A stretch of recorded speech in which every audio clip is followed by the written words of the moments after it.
Italian unification से। तो आप मुझे एक चीज बताइए कि वो कौन सा ऐसा इवेंट था, कौन सा ऐसा बैटल था जिसके द्वारा जर्मनी, फ्रांस और इटली, ये तीनों देश अपने मॉडर्न एज में एंटर कर जाते हैं। Through which particular battle these three countries they were modernized and still they are continuing as further.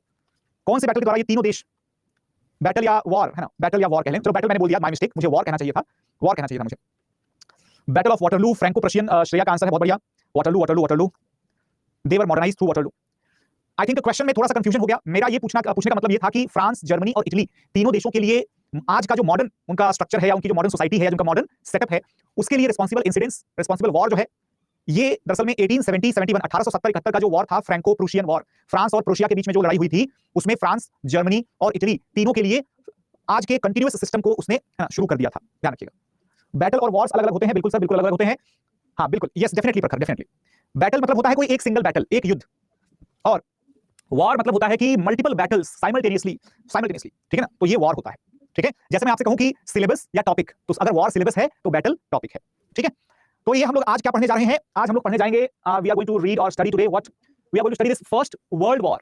तो एक होता है बैटल, एक होता है वॉर और एक होता है वर्ल्ड वॉर। अब ये सब अलग अलग कैसे हुए, बैटल क्या, वॉर क्या, वर्ल्ड वॉर क्या, कैसे?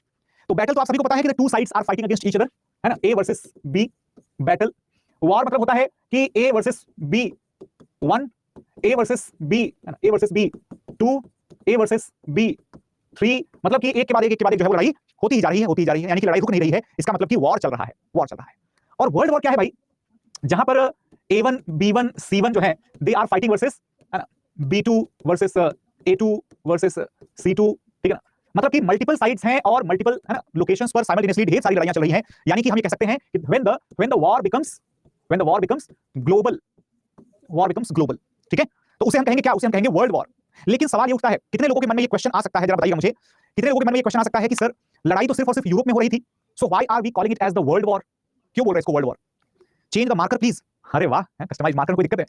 हाँ जी, आंसर करिए मेरे क्वेश्चन का फटाफट से कि if this war took place only in the Europe, then why was it called as the world war, what is the reason behind it? Ramakant has made an absolutely wonderful point, very good, बहुत अच्छे।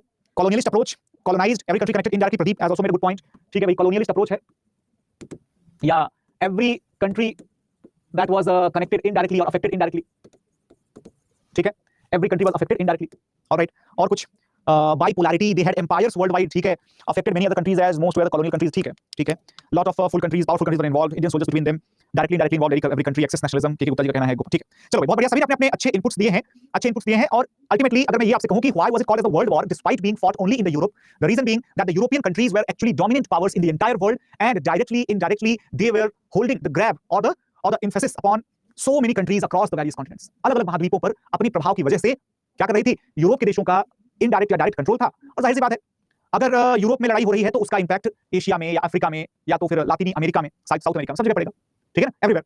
So ultimately somewhat due to the colonial presence of these countries in the other continents, somewhat due to the indirect impact upon the other countries as well, ये सब reasons मिल करके क्या करते हैं, इस war को सिर्फ यूरोपियन कंटेक्स्ट से बाहर लेकर चले जाते हैं और उसके बाद क्या हो जाता है, इसे वर्ल्ड वॉर का दर्जा दिया जाता है, ठीक है ना।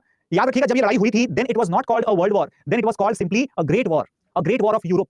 ये तो जब सेकंड वर्ल्ड वॉर हो जाता है, जिसमें सचमुच में वर्ल्ड वॉर हो जाते हैं, जिसमें सचमुच में दुनिया भर में लड़ाइयां होती हैं, क्या एशिया, क्या यूरोप, क्या अमेरिका, सब जगह, तो ऐसे में बाद में जब एनालिस्ट्स ने जो है ऑब्जर्व किया, then they named this particular battle as the first world war. यहां पर बैटल मतलब एक सिंगल इवेंट की बात नहीं हो रही, बैटल मतलब एक जनरल रेफरेंस की बात हो रही है, ठीक है ना। तो इसी वजह से हमें ये समझना पड़ेगा कि ये एक ग्लोबल कॉन्फ्लिक्ट था और इसमें दो पावर्स जो हैं, अलाइज और सेंट्रल पावर, यानी कि मित्र राष्ट्र और केंद्रीय शक्तियां, सेंट्रल पावर्स, ये दरअसल में सिर्फ दो अलग अलग ग्रुप्स नहीं थे, इन दोनों ग्रुप्स से जुड़े हुए there were so many stakeholders, बहुत सारे स्टेक होल्डर्स थे। प्रभाकर कुमार जी, एक्सिस पावर्स जो है मेरे भाई, they would be present in the second world war, not in the first world war. आज से आप सभी का ये कंफ्यूजन दूर हो जाना चाहिए। Allied power and central powers, they were there in the first world war. Second world war में इट वाज अलाइड पावर और allied nations and axis powers.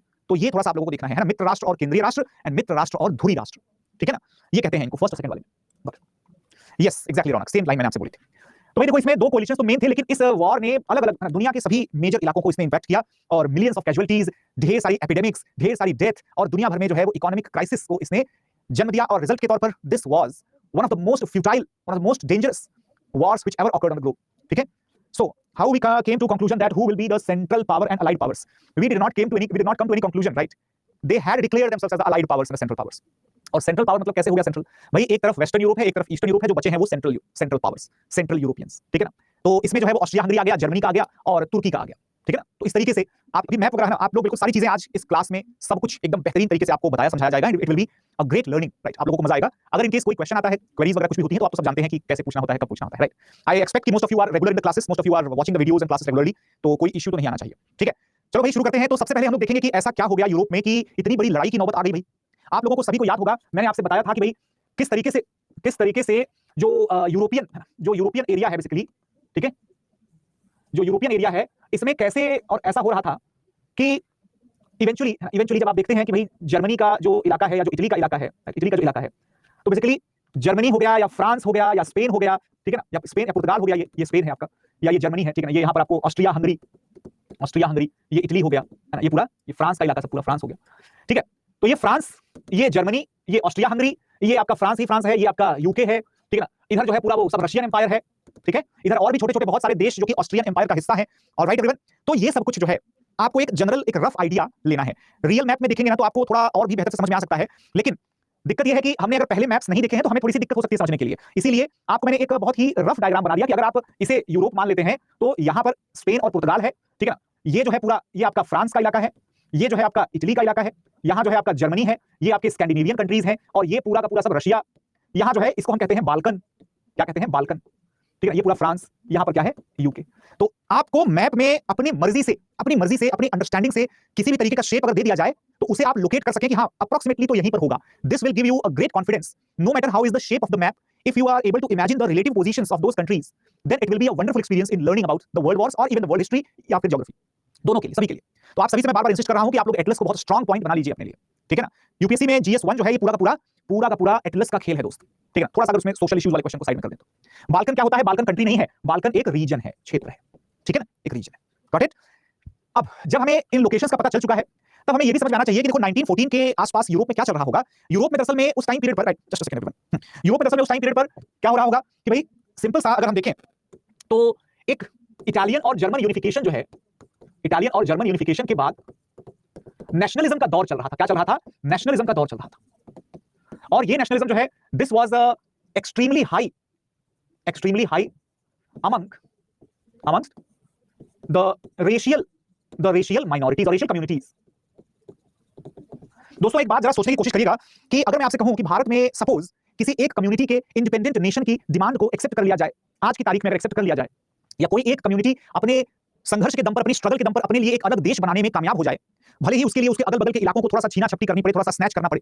Now tell me, don't you think that there should be or there would be a condition of a civil war where the distinct races, distinct communities और the linguistic regions they would be fighting amongst each other, isn't it? होगा ना ऐसा कि अगर suppose आज मैं आपसे कहूं कि नहीं भाई तमिलनाडु या तमिल स्पीकर्स और Hindi speakers suppose they are demanding their own country and somehow they fought it and they got it, right? And later on don't you think that even after that the Bangla speaking area will be demanding a separate country, the Gujarati speaking area will be demanding a separate country, right? इस तरीके से एक बार ऐसा कुछ हो गया तो it will be a catastrophic situation, बहुत ही खतरनाक स्थिति हो जाएगी यूरोप में, राइट। यूरोप में दरअसल में जर्मन और इटालियन नेशन बिल्डिंग ने या राष्ट्र निर्माण ने छोटे छोटे जो कम्युनिटीज थी यूरोप की, जैसे कि फॉर एग्जांपल यूरोप में आप देखिएगा तो स्लाव्स, ठीक है ना, स्लाव्स रहते थे। स्लाव क्या है भाई, एक प्रकार की रेस है, एक प्रकार की नस्ल, ठीक है ना। यूरोप में रहते थे सर्ब्स, यूरोप में रहते थे, है ना, टर्क्स, यूरोप में रहते थे स्लोवेनियंस, यूरोप में रहते थे चेक, राइट।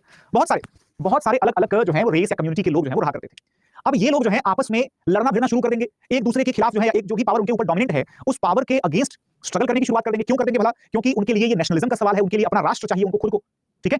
तो पूरा का पूरा जो फर्स्ट वर्ल्ड वॉर होगा दरअसल में ये यूरोप के अंदर एक तरीके से नेशनल रीअरेंजमेंट का पूरा रीजन, कारण बन जाएगा। किसका कारण बन जाएगा? नेशनल रीअरेंजमेंट का कारण बन जाएगा, ठीक है। इसमें आप देख सकते हैं, जैसे अगर मैं आपको कुछ मैप्स ना दिखाऊं, अगर जस्ट सेकंड, ये जो पर्टिकुलर मैप आप देख रहे हो, दिस पर्टिकुलर मैप, इसमें आप देखिएगा जरा, इसमें आप देखेंगे तो आपको पता चलेगा कि ऑस्ट्रिया हंगरी का एम्पायर कितना बड़ा है, जर्मन एम्पायर कितना बड़ा है, फ्रांस, ठीक है। अब यहाँ आज की तारीख का अगर आप आज का यूरोपियन मैप अगर आप देखें, ठीक है, जो आज का यूरोपियन मैप है, मॉडर्न यूरोप है, मैं इसको यहाँ दिखा देता हूँ, जस्ट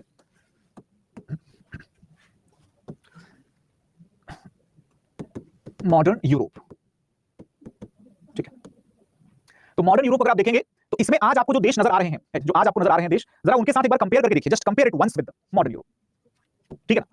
इसको आप अगर कंपेयर करते हैं then you get an idea कि क्या हो गया है यूरोप को। जरा देखो आप, just have a look on this one, just have a look, देखिए जरा, ठीक है ना। तो आप सोचिए कि ये है लगभग आज भी उतना ही बड़ा फ्रांस, थोड़ा बहुत छोटा हो गया है, लगभग आज भी उतना ही बड़ा इटली, लगभग उतना ही बड़ा जर्मनी, ठीक है, लेकिन एक बहुत छोटा सा ऑस्ट्रिया, एक छोटा सा चेक रिपब्लिक, एक स्लोवाकिया, एक हंगरी, एक क्रोएशिया, एक स्लोवेनिया, एक Bosnia Herzegovina, Serbia, Romania, Albania, Macedonia, Bulgaria, Montenegro, मतलब कि पूरा का पूरा जो डिस्ट्रीब्यूशन हुआ है, आप देखिएगा जरा, पूरा का पूरा जो डिस्ट्रीब्यूशन हुआ है वो कहां हुआ है? वो हुआ है इधर, वो हुआ है इधर, ठीक है, यहां पे है कि नहीं? मान लेते हैं कि जो यहां का डिस्ट्रीब्यूशन है, ये डिस्ट्रीब्यूशन अभी है ना, this will be like 1991 okay onwards, ठीक है। पोलैंड चलो पहले से था, लेकिन बाकी के जो है वो बाद में है। लेकिन दोस्तों जो ये वाला सेंटर वाला जो इलाका आप देख रहे हो, this particular area that is the result of the first and the second world war.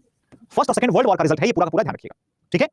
Clear हो गई बात सभी लोगों को अच्छी तरीके से कि दरअसल में फर्स्ट वर्ल्ड वॉर और सेकंड वर्ल्ड वॉर क्यों हुए? तो फर्स्ट वर्ल्ड वॉर पर्टिकुलरली क्यों हुआ? क्योंकि यूरोप में नेशनलिज्म एकदम राइज पर था और हर एक कम्युनिटी जो कि थोड़ी बहुत भी संख्या में थी, थोड़ी बहुत भी पावरफुल थी, उनको सभी को लगता था कि वो अपना एक अलग देश बना लेंगे। और जिसके लिए उन्होंने क्या किया? अपने सेम कम्युनिटी वाले देशों के साथ मिल बैठ करके साजिशें की और लड़ाइयां लड़ी आपस में, और रिजल्ट ये निकला कि जो एक बहुत बड़ा एम्पायर था, वो एम्पायर क्या हो गया? वो एम्पायर पूरा तहस नहस हो गया। चाहे वो जर्मन एम्पायर के कुछ हिस्से हो जाएं, चाहे वो रशियन एम्पायर के कुछ पोर्शंस हो गए, चाहे वो ऑस्ट्रिया हंगरी के, या फिर चाहे वो ऑटोमन एम्पायर के कुछ पोर्शंस हो गए। यानी कि इंपीरियल डिसोसिएशंस या imperial fragmentation resulting into the formation of the nation states, that is the story of first world war, ठीक है। तो सभी बच्चों को फर्स्ट वर्ल्ड वॉर को अगर एक लाइन में बताना हो कि क्या था फर्स्ट वर्ल्ड वॉर, तो आप क्या बताएंगे? आप ये बताएंगे कि this was the war of transition from the imperial identity to the national identity, the war of transitions from the imperial identity to the national identity, ठीक है, बता देंगे सभी लोग। तो दोस्तों ये जो है आपको देखना पड़ेगा कि भाई यही सब कंडीशंस चल रही थी। अब यूरोप जो है मॉडर्नाइजेशन की तरफ तो बढ़ चुका था। यूरोप में जो है दो अलग अलग ग्रुप्स बन गए थे। एक वो ग्रुप था जिसको कि ट्रिपल अलायंस कहा जाता था। क्या कहते थे दोस्तों? ट्रिपल अलायंस कहते थे, ध्यान रखिएगा, जिसमें कि जर्मनी, इटली और ऑस्ट्रिया हंगरी, ये तीन देश हैं, ठीक है ना, ये तीन देश हैं, जर्मनी, इटली, ऑस्ट्रिया हंगरी, ये तीनों देश, ध्यान रखिएगा, ये तीनों देश जो हैं कंपैरेटिवली अभी क्या कर रहे हैं? अभी अपने इवॉल्विंग स्टेज में है। जर्मनी जो है अभी कुछ साल पहले, है ना, कुछ ही साल पहले जो है वो एक देश के तौर पर बना है। उसके बाद हमने देखा कि इटली कुछ ही साल पहले एक देश के तौर पर बना है, और ऑस्ट्रिया हंगरी जर्मनी के साथ अपना लड़ झगड़ करके, दोनों भाई भाई है ना, भूलना नहीं है, दोनों भाई भाई हैं। कैसे? ऑस्ट्रिया हंगरी में बहुत बड़ी आबादी जो है वो जर्मन स्पीकिंग लोगों की रहती है, लेकिन ऑस्ट्रिया हंगरी वो एक ऐसा एम्पायर भी था जिसमें ढेर सारी कम्युनिटी के, छोटे छोटे कम्युनिटी के लोग रहते थे, अलग अलग रेस, अलग अलग नेशनलिटी के लोग, ठीक है। और एक दूसरा ग्रुप बना जिसका नाम था the triple entity. Triple entity में ब्रिटेन, फ्रांस और रशिया, जो अपने आप को यूरोप का फादर फिगर समझते थे कि यूरोप इनके जेब में पड़ा हुआ है, ब्रिटेन और फ्रांस और रशिया, ये तीनों, ठीक है। तो ये दरअसल में 1900 से लेकर के और 1910 के बीच में ये ग्रुप्स बड़े ही बेहतरीन तरीके से न सिर्फ एग्जिस्ट कर रहे थे बल्कि बाकायदा रजिस्ट कर रहे थे एक दूसरे को, ठीक है। इसके पीछे कारण क्या था? ब्रिटेन और फ्रांस जन्म जन्म के दुश्मन, राइट? आपको याद होगा ब्रिटेन फ्रांस आपस में लड़ते रहते थे, भारत की वजह से, अमेरिका की वजह से, देखो आप कितना लड़ते रहते थे, आपस में खुद भी लड़ते रहते थे। वो ब्रिटेन और फ्रांस आपस में दोस्त कैसे हो गए? क्या रीजन निकल गया?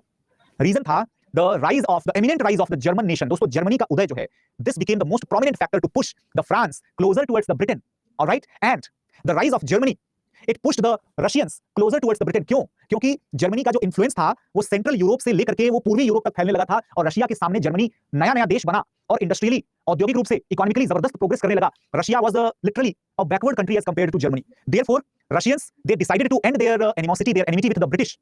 रशियंस ने सोचा कि यार चलो ठीक है, ब्रिटिश के साथ दुश्मनी करके कोई फायदा नहीं है, हम लोग एक समझौते पर दस्तखत कर लेते हैं, और उस समझौते के बाद हम लोग क्या करेंगे कि आपस में टेक्नोलॉजी वगैरह हम शेयर कर लेंगे, और ब्रिटेन के साथ लड़ाई झगड़ा मैं बंद कर दूंगा, और हम लोग चाहे पर्शिया के मुद्दे पर, यानी ईरान के कॉलोनियल कब्जे को लेकर के लड़ाई हो, चाहे आपसी लड़ाई हो, चाहे कहीं से भी किसी भी मैटर को लेकर लड़ाई हो, we will not fight, we will cooperate together. Because Britain भी जर्मनी के प्रोग्रेस से जेलस था, फ्रांस जो है जर्मनी के प्रोग्रेस से दहशत में था, और रशिया जो है वो जर्मनी के प्रोग्रेस से न सिर्फ जेलस में था, न सिर्फ दहशत में था, बल्कि इंफीरियरिटी कॉम्प्लेक्स से भी ग्रस्त हो गया था, ठीक है। बात समझ में आ गई सभी लोगों को? यस और नो एवरीवन? अब यहां पर देखो, धीरे धीरे यूरोप में अब जर्मनी नया नया देश बना है, इटली नया नया देश बना है, ब्रिटेन और फ्रांस से अपने को कम नहीं समझते थे जर्मन्स, लेकिन क्योंकि वो लोग डिवाइडेड थे बहुत ज्यादा, तो उन्होंने जब अपने आप को इंटीग्रेट किया तो बड़ी ही तेजी के साथ अपनी नेवल पावर को बढ़ाने लग गए, ब्रिटेन से, सीधा ब्रिटेन से कंपेयर करने लग गए। जर्मनी ने ये भी बोला कि देखो ये जो ब्रिटेन है, ये जो फ्रांस और रशिया है, ये लोग मिलकर के घेर रहे हैं हमें, ये लोग मिलकर के घेर रहे हैं, ठीक है। और सबसे बड़ी बात, जर्मनी ऑस्ट्रिया के साथ पहले लड़ता था जब दोनों जर्मन नेशंस का जो ग्रुप था, याद करिएगा, बंड बोलते थे, BUND, बंड, जर्मन नेशंस के एसोसिएशन का अध्यक्ष कौन बनेगा, उस बात को लेकर के जर्मनी और ऑस्ट्रिया, यानी कि प्रूशिया और ऑस्ट्रिया के बीच लड़ाई होती थी। अब तो मैटर सॉल्व हो गया, जर्मनी तो एक अनडिस्प्यूटेड किंग बन गया। अब जो है जर्मनी दरअसल में क्या करेगा? अब जर्मनी जो है ऑस्ट्रिया के साथ दोस्ती कर लेगा। लेकिन दोस्तों ऑस्ट्रिया, जिसके साम्राज्य में बहुत सारे स्लाव्स, यानी कि स्लाव समुदाय के, स्लाव रेस के लोग रहते थे, उस साम्राज्य के दोस्त रशिया के साथ दोस्ती थी उसकी। क्यों? रशिया में भी स्लाव्स रहते हैं, ऑस्ट्रिया में भी बहुत सारे स्लाव्स रहते थे अलॉन्ग विद जर्मन्स, ठीक है। तो रशिया को लगता था कि ऑस्ट्रिया तो मेरा दोस्त है, लेकिन ये जर्मनी के क्लोज जा रहा है, तो इस पर भरोसा नहीं कर सकते, ठीक है।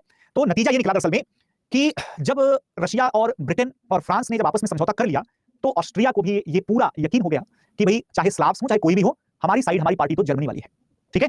Now what will happen? There will be a small instigation, एक छोटी सी चिंगारी निकलेगी। कहां से? सर्बिया, जो सर्ब समुदाय है, कौन सा समुदाय है? सर्ब समुदाय है, सर्बिया। इनको देखिए जरा, ये वाले भाई साहब। तो जितने लोगों को ये एरिया नीचे वाला दिख रहा हो, तो मैं आपको बता दूं कि दोस्तों ये जितने भी इलाके आप देख रहे हो ना, this entire region was the part of Ottoman empire. ये सब कुछ किसका हिस्सा था? ये सब कुछ जो है ऑटोमन एम्पायर का हिस्सा था, एक्सेप्ट दिस पर्टिकुलर पार्ट, ठीक है। ये पूरी तरीके से नहीं था, ये कुछ थोड़ा बहुत हिस्सा। अब आप कहेंगे कि ऑटोमन का मतलब क्या होता है? ऑटोमन का मतलब वही तुर्क है ना, तुर्क। और आप तो जानते हैं कि तुर्कों ने 1453 में कॉन्स्टेंटिनोपल उस पर कब्जा करके धीरे-धीरे यूरोप में अपनी पकड़ बनानी मजबूत कर दी थी, ठीक है ना। अब यहां से सर्बिया जो है वो अपना अलग देश बनाने की कोशिश करेगा, ठीक है ना। लेकिन दोस्तों सर्बिया कोई अलग देश था तो नहीं, क्योंकि पार्शियली तो वो ऑस्ट्रिया के कब्जे में था और थोड़ा बहुत उसके ऊपर अभी भी रशिया का प्रभाव था, क्योंकि तुर्कों से अलग होकर के, तुर्कों से आजाद होकर के ये जितने भी इलाके आप देख रहे हो, बल्गारिया, रोमानिया, ग्रीस और ये सब कुछ, तुर्कों से आजादी मिलने के बाद इन सभी देशों में या तो रशिया का, या तो जर्मन्स और ऑस्ट्रिया, या तो रशिया या तो ऑस्ट्रिया या फिर ब्रिटेन, इन लोगों का सबका प्रभाव था। मतलब देखो यार, कोई भी नया-नया अगर आजाद हुआ है तो जाहिर सी बात है कि उसको भी छोटा-मोटा देश, तो जाहिर सी बात है वो इंडिपेंडेंट तो पूरी तरीके से रहेगा नहीं, बड़ी-बड़ी पावर्स का सहारा तो उसे लेना पड़ेगा, खासकर तब जब नेशनलिज्म के नाम पर मार-काट मची हुई है। I hope you are understanding the entire essence of the matter. Now what happened? दरअसल में अगर हम बात करें इमीडिएट एक्सपेंशन, इमीडिएट फैक्टर्स की जो कारण बनते हैं, इमीडिएट मतलब कि पिछले 10-5 साल के अंदर जो चीजें हुई हैं, ठीक है। सबसे ज्यादा बड़ा कारण आप लोगों को समझ में आ ही गया होगा, जर्मनी इतना तेजी से आगे बढ़ रहा था कि खुद जर्मनी को भी यकीन नहीं हो रहा था और बाकी देश तो बेचारे जेलसी के मारे सूखे जा रहे थे, ठीक है। जैसे कि जर्मनी जो है अपने कॉलोनियल एम्पायर को बढ़ाना चाहता था और उतना ज्यादा बढ़ाना चाहता था कि उसको ब्रिटेन और फ्रांस के कॉलोनियल एम्पायर जितना बढ़ा दे, ठीक है। अफ्रीका में एक मोरक्को नाम का देश है, आप जानते हैं, स्पेन के ठीक नीचे वाला एरिया जो है वो अफ्रीका का मोरक्को वाला एरिया है और अच्छी क्लाइमेटिक कंडीशंस भी हैं वहां पर compared to the other European countries, sorry other African countries. That means that could have been a profitable addition to the colonial power, right, to the colonial empire of Germany और France और any other country whichever. लेकिन होता क्या है, दरअसल में Anglo French alliance, okay, Anglo French alliance, इसका मतलब क्या दोस्तों, यानी कि आंग्ल फ्रांसीसी गठबंधन। ये जो एंग्लो फ्रेंच अलायंस हुआ, दरअसल में इस एंग्लो फ्रेंच अलायंस कब हुआ था दोस्तों, ध्यान रखिएगा। तो मैंने आपसे कहा था कि 1902-3 के आसपास जो है इनफॉर्मली या कह सकते हैं अनौपचारिक रूप से इंग्लैंड फ्रांस एकदम नजदीक हो चुके थे और बाद में उन्हें रशिया भी ज्वाइन कर लेता है 1907 में। तो इंग्लैंड और फ्रांस पहले दोस्ती कर लेते हैं और उस दोस्ती के नतीजे के तौर पर इंग्लैंड क्या करता है, मोरक्को के समुद्री तटों पर उसके जहाज पहले पहरा देते थे, they used to guard the coastal areas, right.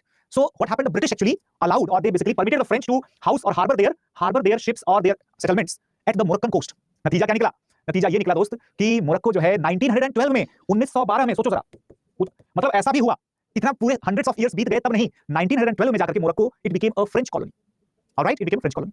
अब जर्मनी को ये लगता है कि यार सेंट्रल यूरोप का या सदर्न यूरोप का सबसे बड़ा पावर तो मैं हूं, फ्रांस तो नहीं है, फ्रांस को तो मैंने 1870 में ही हरा दिया था, उसके तो इलाके भी छीन लिए थे मैंने, लेकिन ये ब्रिटेन जो है ये बेईमानी कर रहा है, this is getting allied with France and not letting us enjoy the benefits of colonialism, got it.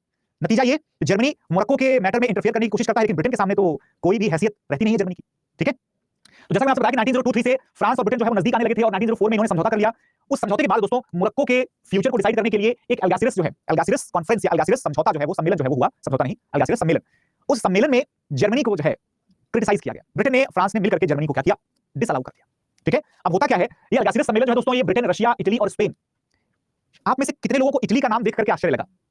हाँ जी, अभी हम लोगों ने देखा कि देखो यहाँ पर जर्मनी, यहाँ पर ऑस्ट्रिया और यहाँ पर इटली, इन तीनों देशों ने मिलकर के एक ग्रुप बनाया था, लेकिन उस ग्रुप का सबसे पहला जो डिफेक्टर था, जो धोखेबाज था, वो कौन था? इटली था। इटली क्यों धोखा कर देता है? इटली जो है वो जर्मनी के जितना ताकतवर नहीं था, लेकिन जर्मनी के साथ बना हुआ देश जर्मनी को इतना ज्यादा आगे बढ़ता हुआ देख करके उसको जेलसी हो जाती है। आपने देखा होगा ना कि भाई सपोज अगर मैं और कोई दूसरा कैंडिडेट दोनों एक साथ यूपीएससी की प्रिपरेशन शुरू करते हैं और एक जो दोस्त है मेरा जिसने साथ में शुरू किया उसका सिलेक्शन हो जाता है, मेरा नहीं हो जाता है, तो मुझे थोड़ा बहुत अंदर से ऐसा लगेगा तो जरूर कि अच्छा इसका पता नहीं कैसे हो गया, ऐसा क्या करता था, मैं भी देखूंगा। तो मैं किसी दूसरे कैंडिडेट को ढूंढूंगा, उससे मदद नहीं मांगूंगा, किसी दूसरे से मांगूंगा कि ताकि वो मुझे कुछ हेल्प कर दे, शायद मेरा भी सिलेक्शन हो जाए, ठीक है। रिमेंबर मिस्टर हॉब्स का बेसिक जो कांसेप्ट था, जो पोस्टुलेशन था कि इंसान बेसिकली क्या होता है, एविल होता है ना। तो इटली के लीडर्स जो है वो जर्मनी से एनवियस हो रहे थे, उन्होंने इंग्लैंड और फ्रांस का हाथ थाम लिया और फर्स्ट वर्ल्ड वॉर में दोस्तों, फर्स्ट वर्ल्ड वॉर में जर्मनी के साथ नहीं रहेगा इटली, जर्मनी, तुर्की, ऑस्ट्रिया, हंगरी, ये सब एक साथ रहेंगे, इटली जो है ये इंग्लैंड और फ्रांस की साइड से लड़ाई करेगा, ठीक है। लेकिन वही है, आंखें खुल जाएंगी बाद में। तो यहाँ पर जो है सभी इन चारों देशों ने मिलकर के क्या किया, मोरक्को के ऊपर फ्रांस के कंट्रोल का पुरजोर समर्थन किया। तो जर्मनी को समझ में आ जाता है कि यार ये ब्रिटेन और फ्रांस मिलकर के हमारी दाल तो नहीं गलने देंगे। तो ऐसे में जर्मनी क्या करता है, ऐसे में जर्मनी जो है दरअसल में मेडिटेरेनियन सी का जो भूमध्य सागर का जो इलाका है, उस इलाके में सबसे बड़ी पावर कौन था, इमीडिएट सबसे बड़ी पावर कौन था, तुर्की था। कौन था? तुर्की। तो तुर्की के लीडर्स को थोड़ा सा परसुएड करना जो है वो शुरू कर दिया। तो एक इसका जो सेगमेंट है वो तो हो गया कि भाई जर्मनी का राइज हो रहा था, उससे जेलसी के चक्कर में फ्रांस और ब्रिटेन जो है वो इकट्ठा होकर के साजिशें कर रहे थे और उसके चक्कर में जर्मनी और तुर्की जो है आपस में नजदीक आने लगे। Number 1, this is one aspect leading to the first world war. दूसरा एस्पेक्ट आते हैं दोस्तों, बहुत सारे छोटे-छोटे एस्पेक्ट्स मिलकर के काम करते हैं। 1907 में रशिया और ब्रिटेन के बीच में एक ट्रीटी होती है, ठीक है, एक ट्रीटी होती है, गॉट इट। अब जर्मनी जो है जब देखता है कि रशिया ने ब्रिटेन के साथ, फ्रांस के साथ मिलकर के ट्रिपल एंटेटे ज्वाइन कर लिया, तब जो है जर्मनी को समझ में आ जाता है कि यार रशिया भी गया, अब इससे भी दोस्ती नहीं हो पाएगी। इनफैक्ट ब्रिटेन और रशिया के बीच की जो पोजीशन रही है दोस्तों, याद रखिएगा, सबसे बड़ा जो इनके बीच का विवाद था दरअसल में, आप देखिएगा ये पूरा रशिया है, ये पूरा रशिया है, ठीक है ना, रशियन एम्पायर। यहां पर जो है आप जो देख रहे हैं इसमें आप देख सकते हैं ब्रिटिश एम्पायर, ब्रिटिश एम्पायर, क्योंकि यहां पर आप देखेंगे तो अफगानिस्तान है, यहां पर जो है तो आप देखेंगे तो इंडिया, ठीक है ना, तो इंडिया और अफगानिस्तान जो है, ठीक है ना, तो ये आपको अफगानिस्तान दिख रहा होगा और ये जो है आपको इंडिया दिख रहा होगा, ठीक है ना। इंडिया के बलूचिस्तान वगैरह के जो इलाके हैं वो पर्शिया के साथ बॉर्डर शेयर करते हैं, पाकिस्तान तो उस टाइम पे था नहीं, तो फिर क्या ही बोल सकते हैं। तो ब्रिटिश और रशिया ने आपस में क्या किया, आपस में एक समझौता किया। उन्होंने कहा कि देखो यार हम दोनों अच्छे बच्चे बन जाते हैं, लड़ाई छोड़ देते हैं। उधर से अगर देखो, उधर से क्या हुआ,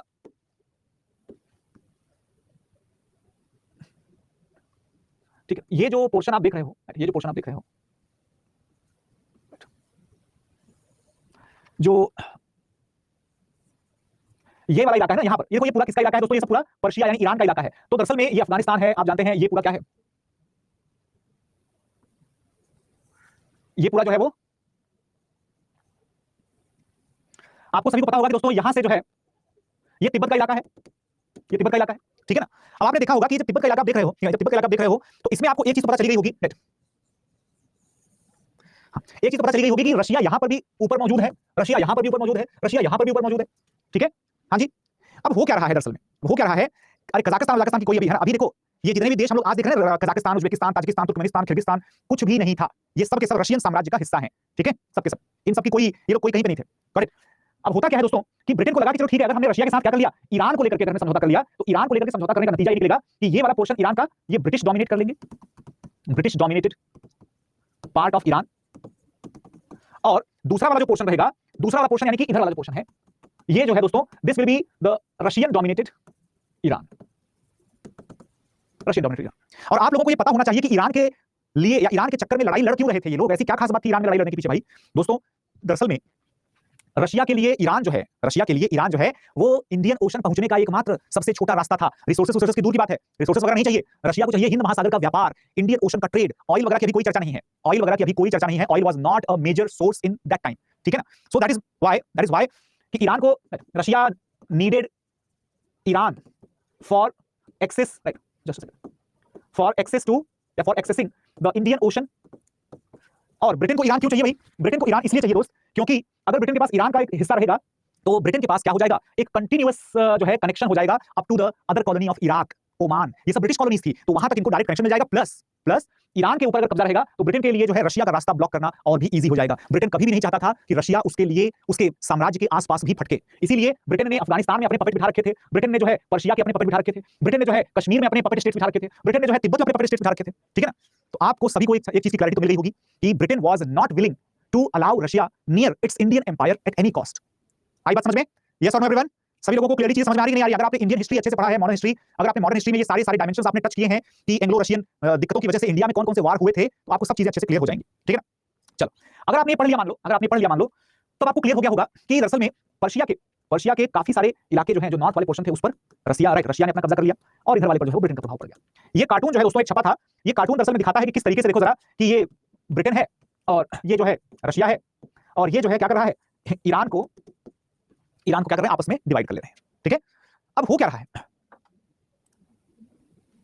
अच्छा ऋतिक कहते हैं कि सर एक तरफ वो रशिया को रोक रहा था, दूसरी तरफ ट्रिपल एंटिटी में अलायंस भी बना लिया ब्रिटेन ने रशिया के साथ, व्हाई? तो मेरे प्रिय भाई, क्या मैंने अभी तक आपको ये नहीं बताया कि ये सारी चीजें रशिया के साथ उसकी हो रही थी, लेकिन जब ब्रिटेन ने जर्मनी के प्रोग्रेस को देखा, जब रशिया ने जर्मनी के प्रोग्रेस को देखा, तो जर्मनी से एनवाई होकर के, जेलस होकर के रशिया खुद ही ब्रिटेन के पास जाकर के समझौते के लिए तैयार हो गया। ब्रिटेन भी विलिंग था, वो भी तैयार हो गया। ये बात हमने सबसे पहले की थी, ठीक है, सबसे पहले। आई hope you recall that, you remember that. Now अब अगर देखें इसके बाद, तो दरअसल में रशिया जो है, ऐसी क्या कंडीशन आ गई थी रशिया के सामने, अपार्ट फ्रॉम जर्मन राइज और जर्मन प्रोग्रेस, तो भाई देखो कंडीशन ये भी तो थी कि जापान ने रशिया को पटखनी दे दी थी। 1904-1905 में जापानीज और रशियन आर्मी के बीच में एक बहुत बड़ा युद्ध होता है और जापान ने रशिया को डिफीट कर दिया। नतीजा ये निकला कि रशियन आर्मी का जो एक दबदबा था कि रशिया एक बड़ी सुपर पावर है, ब्रिटेन को जो लगता था कि ये तो बहुत खतरनाक है, हमें बचाना पड़ेगा इंडियन एम्पायर को, ब्रिटेन को लगा ठीक है, इतने भी पावरफुल नहीं है, तो जापान से हार गए लोग, है ना, ऐसा है, तो अंदर से खोखले लोग हैं, राइट। ऊपर से 1904-1905 में ये लोग रशिया जो है, रशियन डिफीटेड बाय जापान। उसके बाद जो है दोस्तों एक 1905 में एक फर्स्ट रिवॉल्यूशन हो जाता है रशिया में क्या हो जाता है, फर्स्ट रिवॉल्यूशन हो जाता है। अब ये एक अलग मुसीबत, इसमें जार का जो है कंट्रोल वो कम हो जाता है, जार को मजबूर होकर के क्या करना पड़ता है, एक रिप्रेजेंटेटिव बॉडी जिसको कि ड्यूमा कहते हैं, रशिया में संसद को ड्यूमा कहा जाता है, तो ये ड्यूमा जो है वो एस्टैब्लिश करनी पड़ती है, ठीक है। अब ये सब करने की वजह से रशिया थोड़ा सा डिपेंडेंट तो हो गया था, मतलब उसको पता चल चुका था कि हम अंदर से खोखले हो चुके हैं, so let us depend upon the Britain and the alliance with Britain and France will defend their interest against Germany. Now okay everyone, Sonam Singh Kuril island, see actual में आप कह तो सकती हैं, but that was just one of the factors between Japan and Russia. The major factor that was the Japanese were actually willing to access the Sakhalin, the region of Sakhalin. Sakhalin and Manchuria both. तो Manchuria और Sakhalin को कब्जा करना चाहता था Japan, क्योंकि Japan को लगता था कि रिसोर्सफुल एरियाज हैं। बाकी जो है Kuril island was the immediate instant reason because both the countries were claiming on that. Now how Japan was so powerful instead having a very small country. Pradeep Kolekar ji, we have already discussed that how did Japan become so powerful. Please watch that lecture where we were talking about industrial revolution. ठीक है, अब आते हैं दोस्तों एक और problem, Bosnia संकट या बोस्नियन क्राइसिस। बोस्निया कहां है भाई?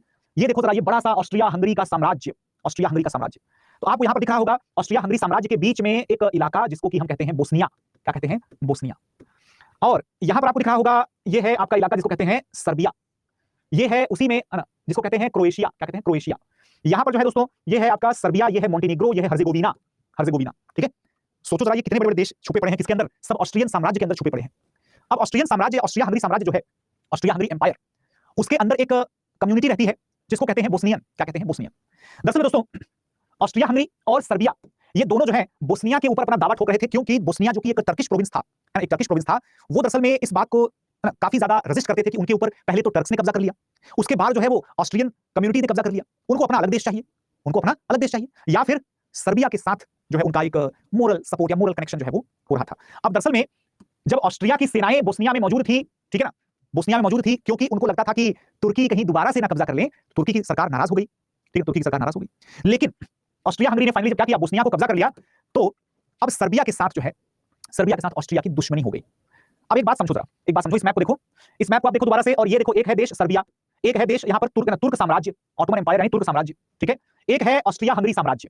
इन तीनों के बीच में किस बात का डिस्प्यूट है? डिस्प्यूट इस बात का है कि ये इलाका, इस पर किसका कब्जा होगा, किसका कब्जा होगा, ठीक है। तुर्कों के पुराने कब्जे वाला इलाका था, तो तुर्कों का सपना था कि यार हमारा ही तो था, हमसे क्यों छीन लिया, हमें दोबारा चाहिए। लेकिन इनका कोई खास कंट्रोल तो हो नहीं सकता था। ऑस्ट्रिया हंगरी ये सोचता था कि यार हमारे ही बिल्कुल नाक के नीचे बैठा हुआ है, हम ही लोग हड़प लेते हैं, ठीक है ना।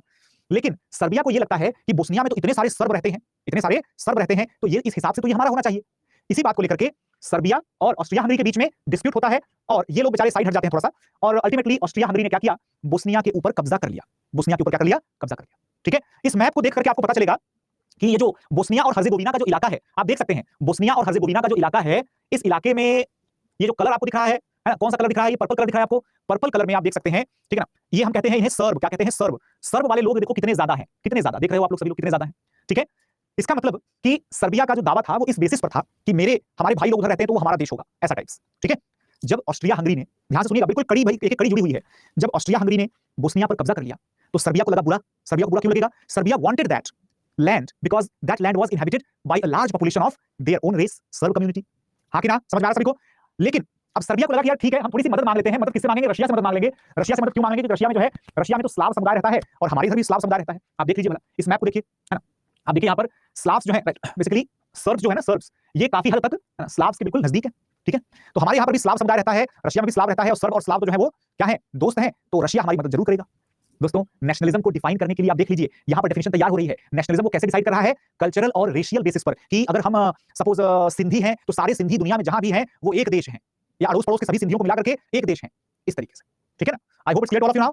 तो इसी वजह से सर्बिया ने क्या किया दोस्तों, रशिया से रिक्वेस्ट मांगा, और रशिया ने उस रिक्वेस्ट को रिजेक्ट नहीं किया। रशिया को तो जाहिर सी बात है भाई, कोई भी देश, उस समय तो हर देश में यही सेंटीमेंट चल रहा है। रशिया ने अपनी दोस्ती का फायदा उठाया, उसकी नई नई दोस्ती हुई थी ना ब्रिटेन से, फ्रांस से, याद करिएगा। रशिया ने कहा कि डोंट वरी, मैं अपने दोस्तों से बात करता हूं, हम लोग मिलकर के एक यूरोपियन कॉन्फ्रेंस ऑर्गेनाइज करेंगे, इस यूरोपियन कॉन्फ्रेंस में हम लोग ऑस्ट्रिया हंगरी की कंडीशन खराब कर देंगे, ठीक है, गॉट इट। तो इसमें क्या क्या चीजें काम कर रही हैं? इसमें काम ये कर रहा है दोस्तों कि एक जमीन थी जिसका नाम था बोस्निया, उस बोस्निया के अंदर जो है कम्युनिटी कौन सी रहती थी? सर्ब कम्युनिटी ज्यादा रहती थी। इस हिसाब से, है ना, इस हिसाब से सर्बिया जो है वो उसको अपने साथ जोड़ना चाहता था, लेकिन ऑस्ट्रिया ने क्या किया? ऑस्ट्रिया ने इसको कब्जा कर लिया। तो इसकी वजह से क्या हुआ? इसकी वजह से सर्बिया ने क्या किया? रिक्वेस्ट किया, requested to Russia for help, और इसके बाद फिर क्या हुआ? Russia requested to UK and France for a European conference against Austria. और उसके बाद फिर क्या होता है? अब आपको भूलना नहीं है, बिल्कुल शुरुआत मैंने आपसे बताया था कि ऑस्ट्रिया जो है, ऑस्ट्रिया में जर्मन्स बहुत सारे रहते थे, इसका मतलब जर्मनी उसका दोस्त हो जाएगा, क्योंकि नेशनलिज्म वाली बात है भाई, है ना। तो Austria got support of Germany, ठीक है। अब ये बात यहां तक पहुंच चुकी है कि Austria got support from Germany, ठीक है ना। अब जब ऑस्ट्रिया को जर्मनी से सपोर्ट मिलता है, ध्यान रखिएगा कि ब्रिटेन जो है उसने ऑस्ट्रिया हंगरी का विरोध तो किया, ऑस्ट्रिया का विरोध तो किया, लेकिन फ्रांस जो है और ब्रिटेन जो है ये रशिया का पूरे दिल से साथ देने के मूड में नहीं थे, क्योंकि फ्रांस को लगता था कि अगर मैं इसमें रशिया का साथ दूंगा तो बाल्कन राइट, बाल्कन का जो इलाका है, राइट, बाल्कन का जो इलाका है वो, उसमें मेरी पकड़ कमजोर पड़ जाएगी।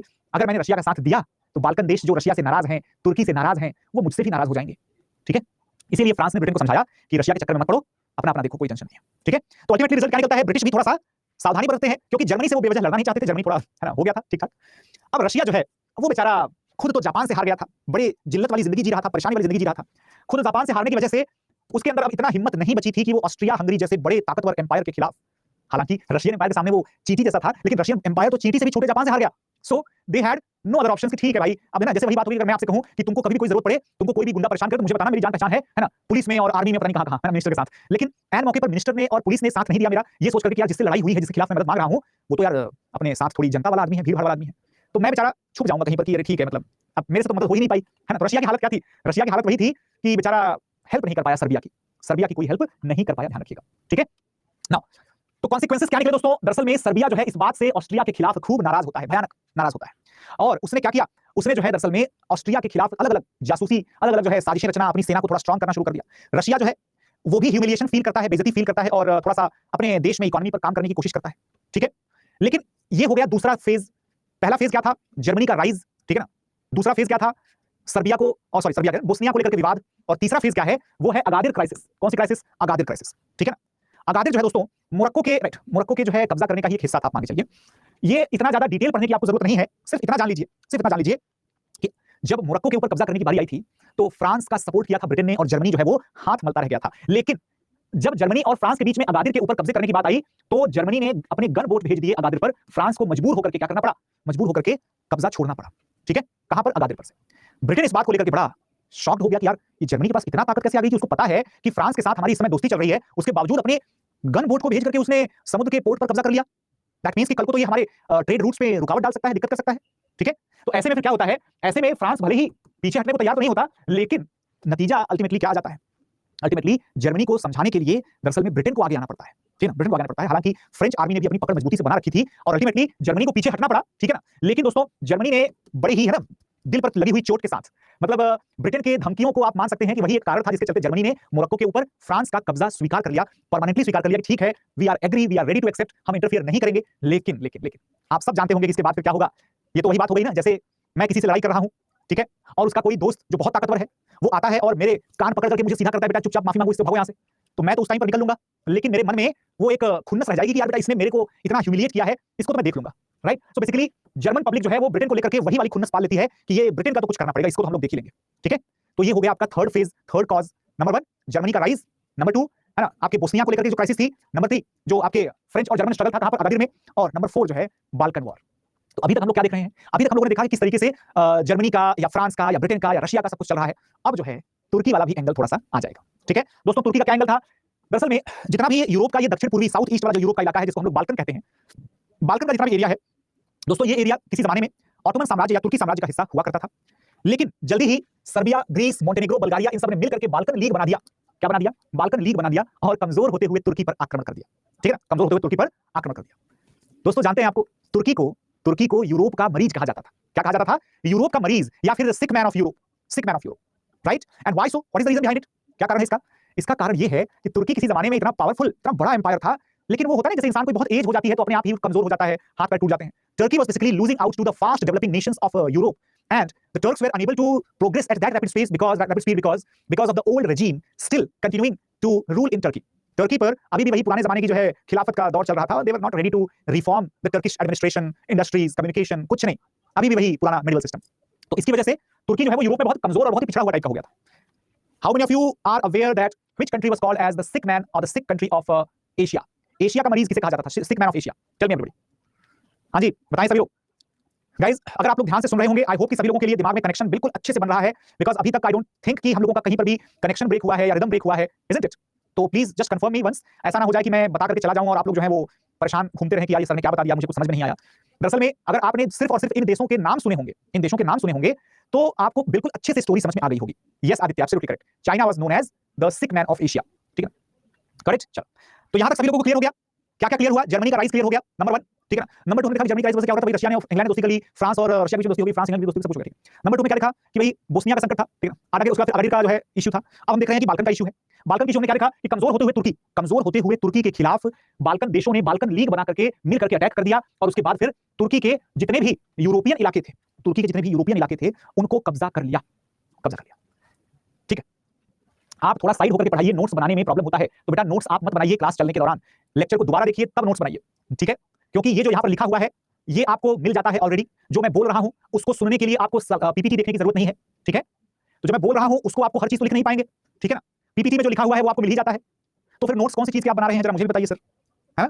तो इसी वजह से कभी भी क्लास चलते चलते ये काम आपको नहीं करना है। आप लोग ग्रेजुएशन की क्लास अटेंड नहीं कर रहे हैं कि प्रोफेसर साहब जो है एक बार बताकर चले गए तो दोबारा नहीं बताएंगे कभी जीवन में, तो इसीलिए हमारी मजबूरी है कि क्लास में चलते चलते हम लोग नोट डाउन कर लें। भाई आप एक बाकायदा ऑनलाइन प्लेटफॉर्म पर हैं, है ना, तो इसीलिए आप सुनिए, पहले ध्यान से स्टोरी को समझिए, पूरा इंटरलिंक करना सीखिए, उसके बाद आपको यही लेक्चर दोबारा जब रिकॉर्डिंग सुनेंगे आप, देन जस्ट हेडफोन लगाइए और उसके बाद आप सुनते रहिए, देखते रहिए, नोट्स बनाते रहिए। ये तरीका होता है, इससे आपका लेक्चर एक बार रिवाइज भी हो जाएगा, आपके नोट्स भी बन जाएंगे और आपने वही चीज 2 बार सुन लिया तो आपके दिमाग में फिक्स हो जाएगा, ठीक है। This is the standard method of doing the things, ठीक है, the most productive method in fact.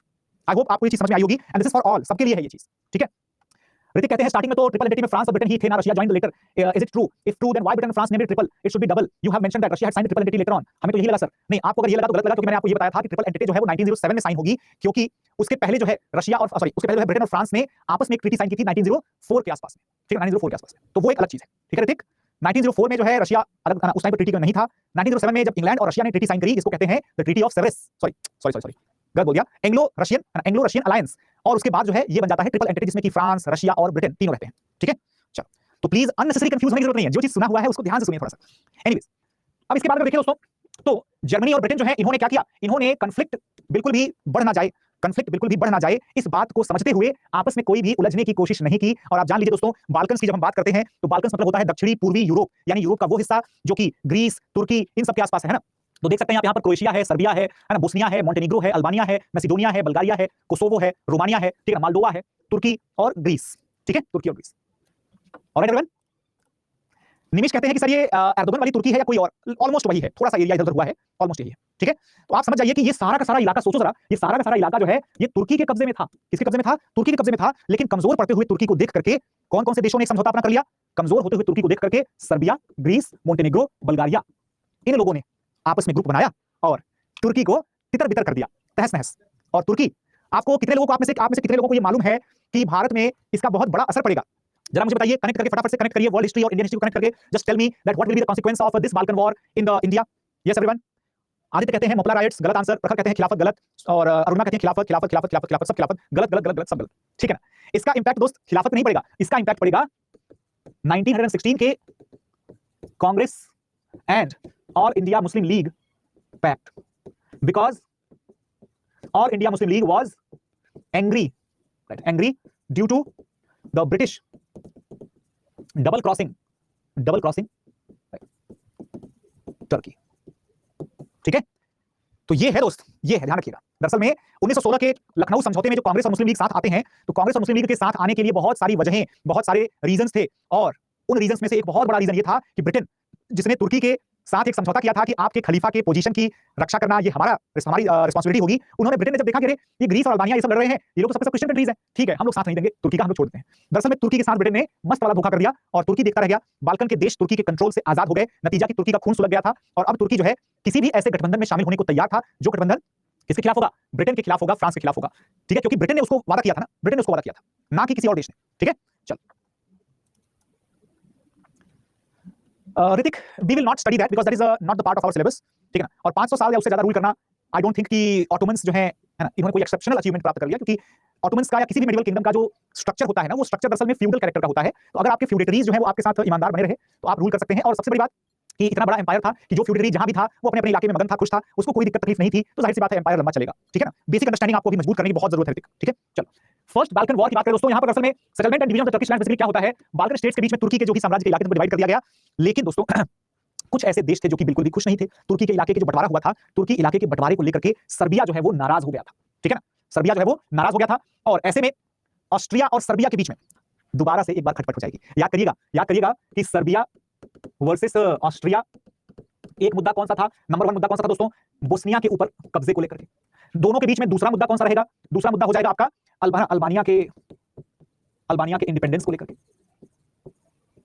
ठीक है, अल्बानिया के इंडिपेंडेंस को लेकर के दूसरा मुद्दा हो जाएगा। अब इसका मतलब ये हुआ कि ऑस्ट्रिया और सर्बिया ये दोनों फिर से लड़ बैठेंगे, फिर से, है ना, परेशान कर देंगे एक दूसरे को।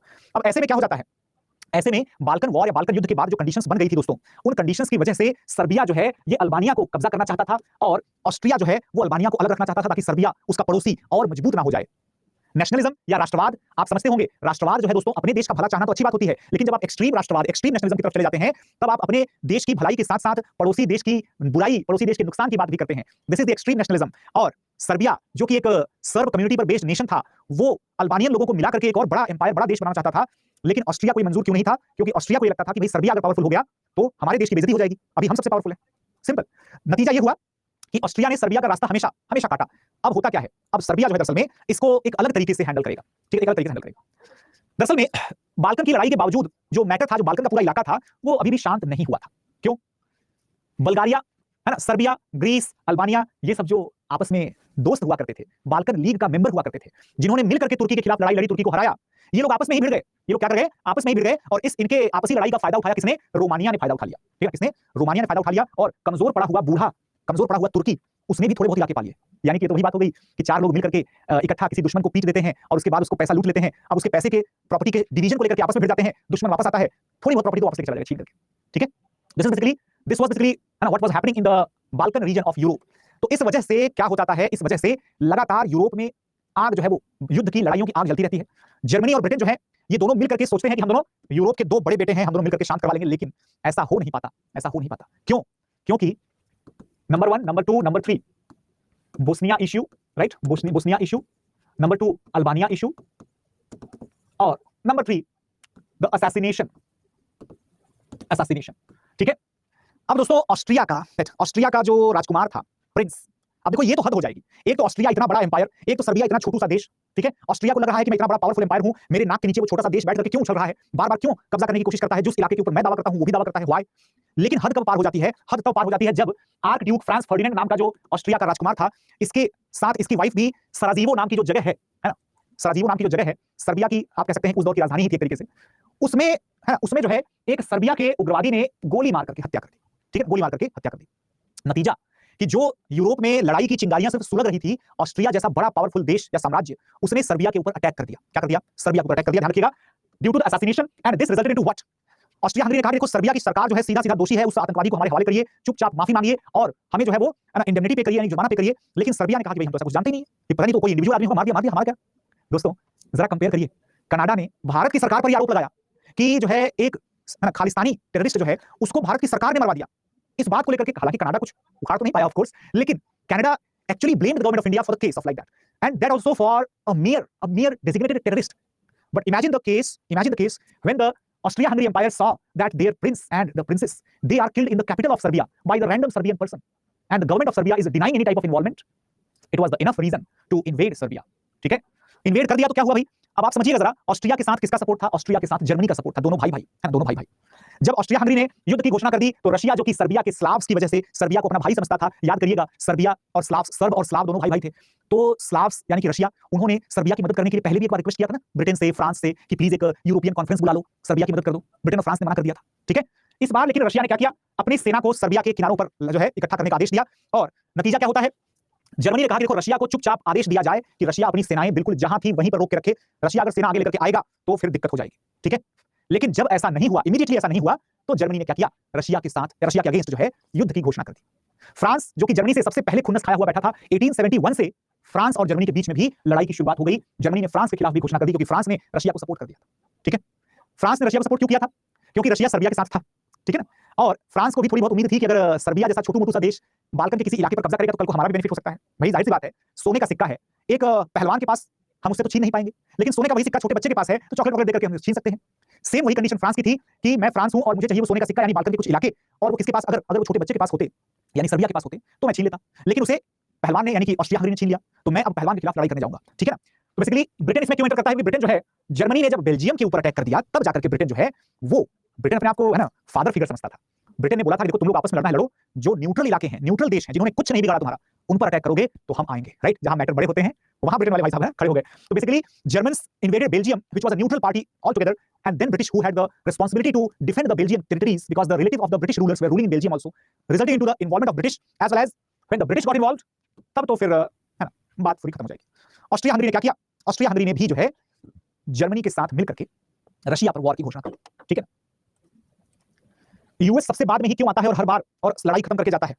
यूएस अभी आ भी नहीं रहा है। यूएस ने बोला कि अभी मतलब कुछ नहीं है ना, मतलब हम जानते नहीं कौन तुम लोगों को क्या कर रहे हो। अच्छा तुम्हें लड़ाई के लिए हथियार चाहिए क्या? Let us supply the unlimited weapons, है ना, बिल्कुल बेस बढ़कर एक बेहतरीन हथियार लड़ो, राइट, मेरे डॉलर्स की और ऐसे प्रोग्रेस होगी, राइट। तो कहने का मतलब ये हुआ कि यूएस तो अभी दूर दूर तक कहीं पिक्चर में है ही नहीं, दूर दूर तक कहीं भी नहीं, ठीक है। तो कुल मिलाकर हमने क्या देखा दोस्तों? कुल मिलाकर हमने ये देखा कि ये जो ऑस्ट्रिया के राजकुमार की हत्या जो हो जाती है, सर्बिया के राजधानी में एक आतंकवादी उसको गोली मार देते हैं उनके वाइफ सहित, नतीजा ये निकलता है कि पूरे यूरोप में क्या हो जाएगा? युद्ध हो जाएगा। पूरे यूरोप में दोस्तों दो अलग अलग पावर्स थी, जिसको एक हम कहते हैं अलाइज या फिर द एंटेटे, राइट, अलाइज या फिर द एंटेटे, या दूसरा रहता है सेंट्रल पावर, केंद्रीय शक्तियां, केंद्रीय शक्तियां, ठीक है। अब एक बात सिंपल सी देखो, हमें समझनी चाहिए, why was Belgium attacked despite being neutral? Because German, you know, powers, Germany को भैया अगल-बगल में पूरा मैदान साफ चाहिए, और Belgium was like a buffer zone to have the coastal access with British. France के ऊपर तो कब्जा नहीं कर सकते ना, तो बेल्जियम को कब्जा कर लेते हैं, ठीक है। अब होता क्या है, अलाइज कौन कौन से थे दोस्तों? अलाइज में ब्रिटेन और उसकी जितनी भी कॉलोनी थी, Australia, Canada, India, New Zealand, France था, रशिया था, इटली था, सर्बिया था, बेल्जियम था, रोमानिया था, यूएसए और जापान। तो यूएसए कब आता है? यूएसए बिल्कुल लास्ट लास्ट में आता है, 1917 में आता है, 1917 में, ठीक है। सेंट्रल पावर में कौन कौन से भाई? जर्मनी, ऑस्ट्रिया हंगरी और तुर्की और बल्गारिया। तुर्की क्यों आ गया था? तुर्की का तो ऑस्ट्रिया से थोड़ा सा खुन्नस चल रही थी, कोई बात नहीं, तुर्की की खुन्नस जो है वो ब्रिटेन से ज्यादा चल रही थी, तो ब्रिटेन अगर आएगा तो तुर्की भी बदला लेने के तो आएगा ही, ठीक है। तो ये अलग अलग देशों ने अपनी अपनी नेशनल आइडेंटिटी को, अपने अपने नेशनल स्ट्रक्चर को सुपीरियर बनाने के चक्कर में, सुपीरियर एस्टैब्लिश करने के चक्कर में क्या किया? लड़ाई जो है वो इसको एक वर्ल्ड वॉर जैसा बना दिया, ठीक है। तो दोस्तों अब हम लोग लेते हैं छोटा सा ब्रेक, और ब्रेक के बाद जो है हम लोग कंटिन्यू करेंगे, ठीक है। जापान कैसे आया अलाइज में? क्योंकि जापान जो है वो यूएसए का, अमेरिका का बहुत अच्छा वाला दोस्त था, ठीक है, इसलिए। और दूसरी बड़ी बात आप देख सकते हैं यहाँ पर कि जब हम बात करते हैं जापान की, ठीक है ना, रशिया जब निकल जाता है ना, रशिया जो है निकल जाता है, तो जापान थोड़ा सा हेल्प कर देता है ना। जापान, इटली वगैरह सब जो है वो अभी नए नए दोस्त थे सबके सब, अमेरिका के और ब्रिटेन के, फ्रांस के, ठीक है।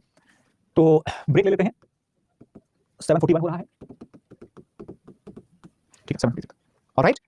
अरे रे राहुल कहते हैं कि बट सर यूएस ने तो हिरोशिमा किया था।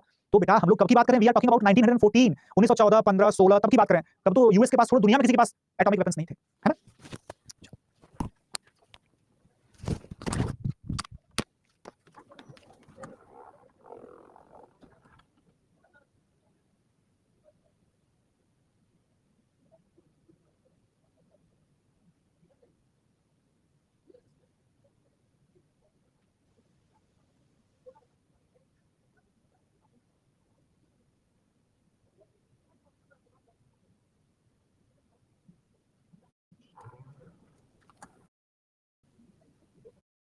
ज्यादा बात आपको मैं बता दूं, जितना भी ज्यादा ये टेक्नोलॉजी इवॉल्व हो जाए या कुछ भी हो जाए, गूगल अर्थ से आप सीख लेंगे, देख लेंगे, समझ लेंगे, बहुत अच्छी बात है। लेकिन अफसोस की बात क्या है कि गूगल अर्थ के जैसा मैप आप बना नहीं पाएंगे, ना ही गूगल अर्थ के मैप पर बनाने की आप प्रैक्टिस कर पाएंगे।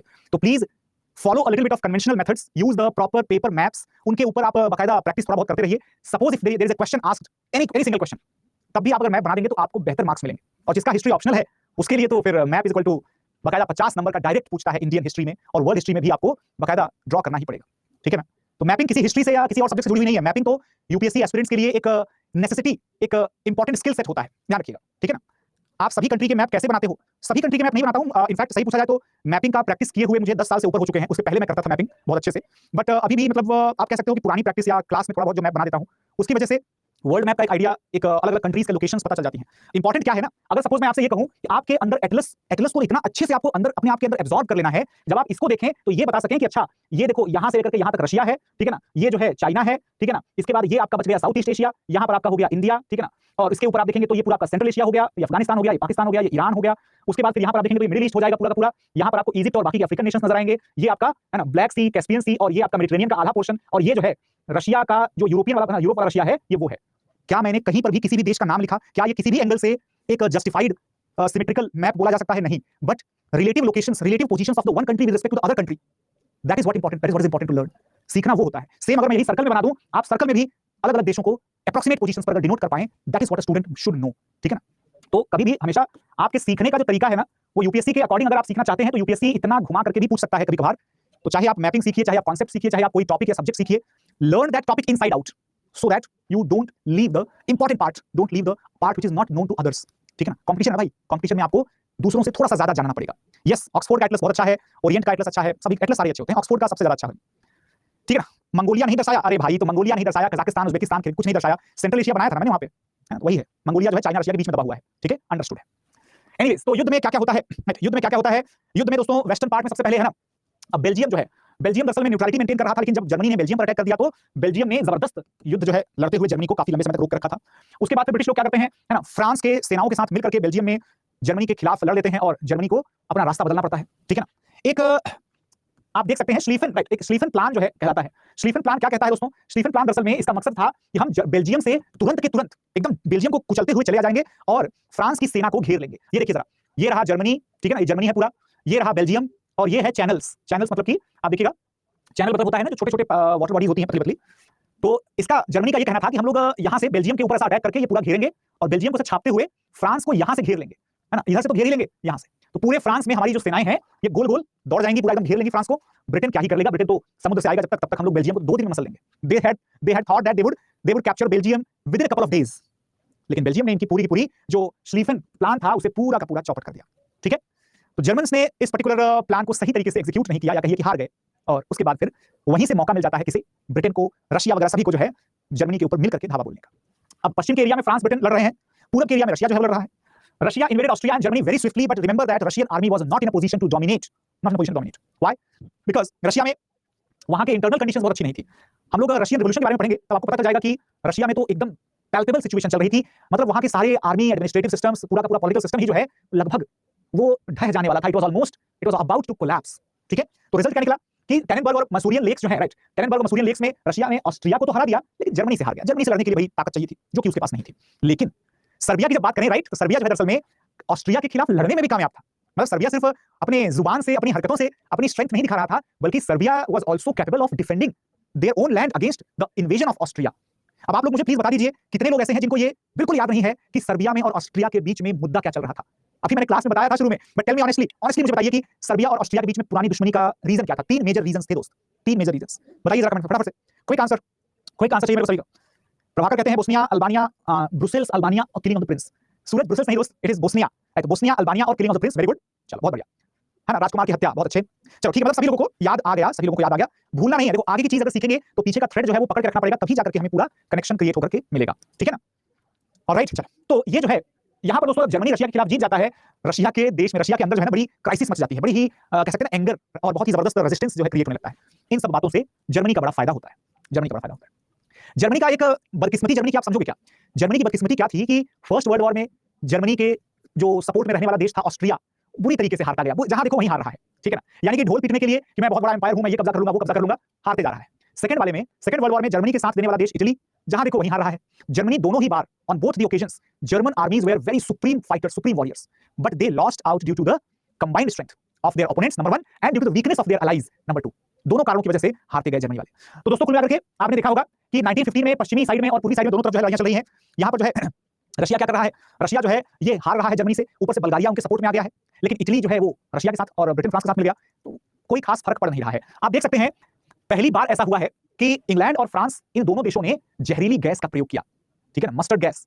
पहली बार वर्ल्ड वॉर में जहरीली गैस का प्रयोग करके सेनाओं के खिलाफ एक नया मास डिस्ट्रक्शन वेपन जो है वो यूज करने का एग्जांपल दे दिया। अब इसकी वजह से क्या होगा, इसकी वजह से जैसे वो होता है ना कि एक बार आप जब तैर रहे हैं लेकिन सामने से रिवर जो है ना वो आप फ्लो के अपोजिट जा रहे हैं, तो जाहिर सी बात है कि अब जर्मनी को कुछ खास रिजल्ट नहीं मिल रहा है क्योंकि फ्रांस और ब्रिटेन जहरीली गैस का प्रयोग कर रहे हैं। नतीजा, जर्मन आर्मीज बहुत ज्यादा तेजी से बढ़ नहीं रही है, ठीक है ना। ऊपर से फ्रांस वालों ने क्या करना शुरू कर दिया, बड़ी बड़ी खाई जो है वो खोदना शुरू कर दिया, जिसके चक्कर में, है ना, खाइयों में बैठ करके और सोल्जर्स जो है वो सामने वाली आर्मी पर निशाना लगा रहे हैं। नतीजा ये हुआ कि जर्मन्स जो है वो आगे नहीं बढ़ पा रहे हैं। कुल मिलाकर के जर्मन्स और फ्रेंच के बीच में जो लड़ाई चल रही थी वो दरअसल में एक यूजलेस टाइप की लड़ाई थी, मतलब कुछ भी नतीजा नहीं निकल पा रहा था, ठीक है। लेकिन उसके बाद फिर क्या होता है, उसके बाद दरअसल में, है ना, काफी ज्यादा बड़े लेवल पर शेलिंग हो जाती है। शेलिंग मतलब क्या, जर्मनी ने दोस्तों सबसे पहली बार बहुत बड़े लेवल पर टैंक्स का प्रयोग करना शुरू कर दिया कि जिस खाई में, जिस खंदक में छुप करके बैठे हो, पूरा का पूरा वही गोला बना देंगे, बैठे रहो वहीं पर। तो अब उसके चलते जर्मनी जो है दोनों तरफ, पश्चिम में भी और पूरब में भी, काफी आगे बढ़ता है। पश्चिम में उसने क्या किया, उसने अलाइज को अच्छा खासा नुकसान पहुंचा दिया, और दूसरी तरफ पूरब में उसने क्या किया, पूरब में उसने, है ना, पोलैंड को और रोमानिया को ग्रैब कर लिया। ध्यान रखिएगा। लेकिन रशिया मतलब ऑस्ट्रिया के खिलाफ बार बार जीत जा रहा है, तो जो जर्मनी बेचारा अपने दम पर जीत रहा है तो ऑस्ट्रिया उसे हार कर बराबर कर दे रहा है। लेकिन असली लड़ाई कब शुरू होगी, असली लड़ाई शुरू होगी जब समुद्र के रास्ते को, है ना, ब्लॉकेट करने का या ब्लॉक करने का जो है कोशिश किएगा।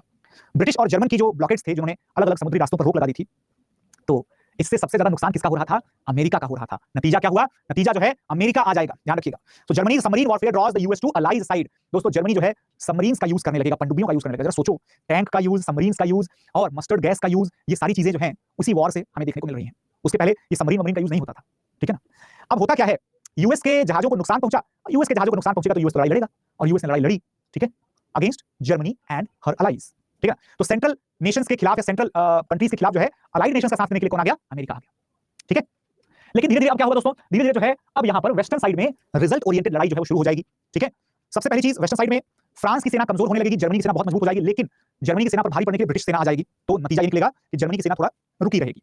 वहीं ब्रिटेन का एक दोस्त इटली बुरी तरीके से हारेगा, लेकिन जर्मनी उसके ऊपर कब्जा नहीं करेगा। क्यों नहीं करेगा? क्योंकि जर्मनी के लिए फ्रांस को सबक सिखाना ज्यादा जरूरी था, इटली को उसने इग्नोर मार दिया, है ना, कि छोटा मोटा देश है, छोड़ो हटाओ। This single decision will be solely responsible in the Second World War for choosing the side of Germany. Italy के साथ ऑब्वियसली बुरा होगा, लेकिन इटली के साथ बुरा हो रहा है, जब वर्ल्ड वॉर खत्म हो जाएगा इटली के साथ समझौता वगैरह में कुछ इटली को मिलेगा नहीं। ऑफ कोर्स ये तो वही बात हो गई कि अगर एक टीम में 10 लोग परफॉर्म कर रहे हैं, एक परफॉर्म नहीं कर रहा है, और उस नॉन परफॉर्मर के साथ थोड़ा सा मतलब अच्छा व्यवहार नहीं होता, या उसको पार्टी में मान चलो नहीं बुला रहे हैं, वो बुरा मान जाए कि अरे कैसे मेरे को इग्नोर कर दिया, of course because you have not performed well, okay. तो यहाँ पर इटली के साथ थोड़ा बुरा हो जाएगा, लेकिन वर्ल्ड वॉर खत्म होने के बाद, क्योंकि इटली भाई साहब लड़ाई कोई जीत नहीं पा रहे। रशिया बीच में मैदान छोड़ करके निकल देगा, क्योंकि रशिया में हो जाएगी क्रांति, और रशिया की जो है वो युद्ध से ज्यादा इंपॉर्टेंट उसकी क्रांति है भाई। अमेरिका जो है, जो कि अभी तक न्यूट्रल चल रहा था, इसने अपने सेनाओं को भेज दिया।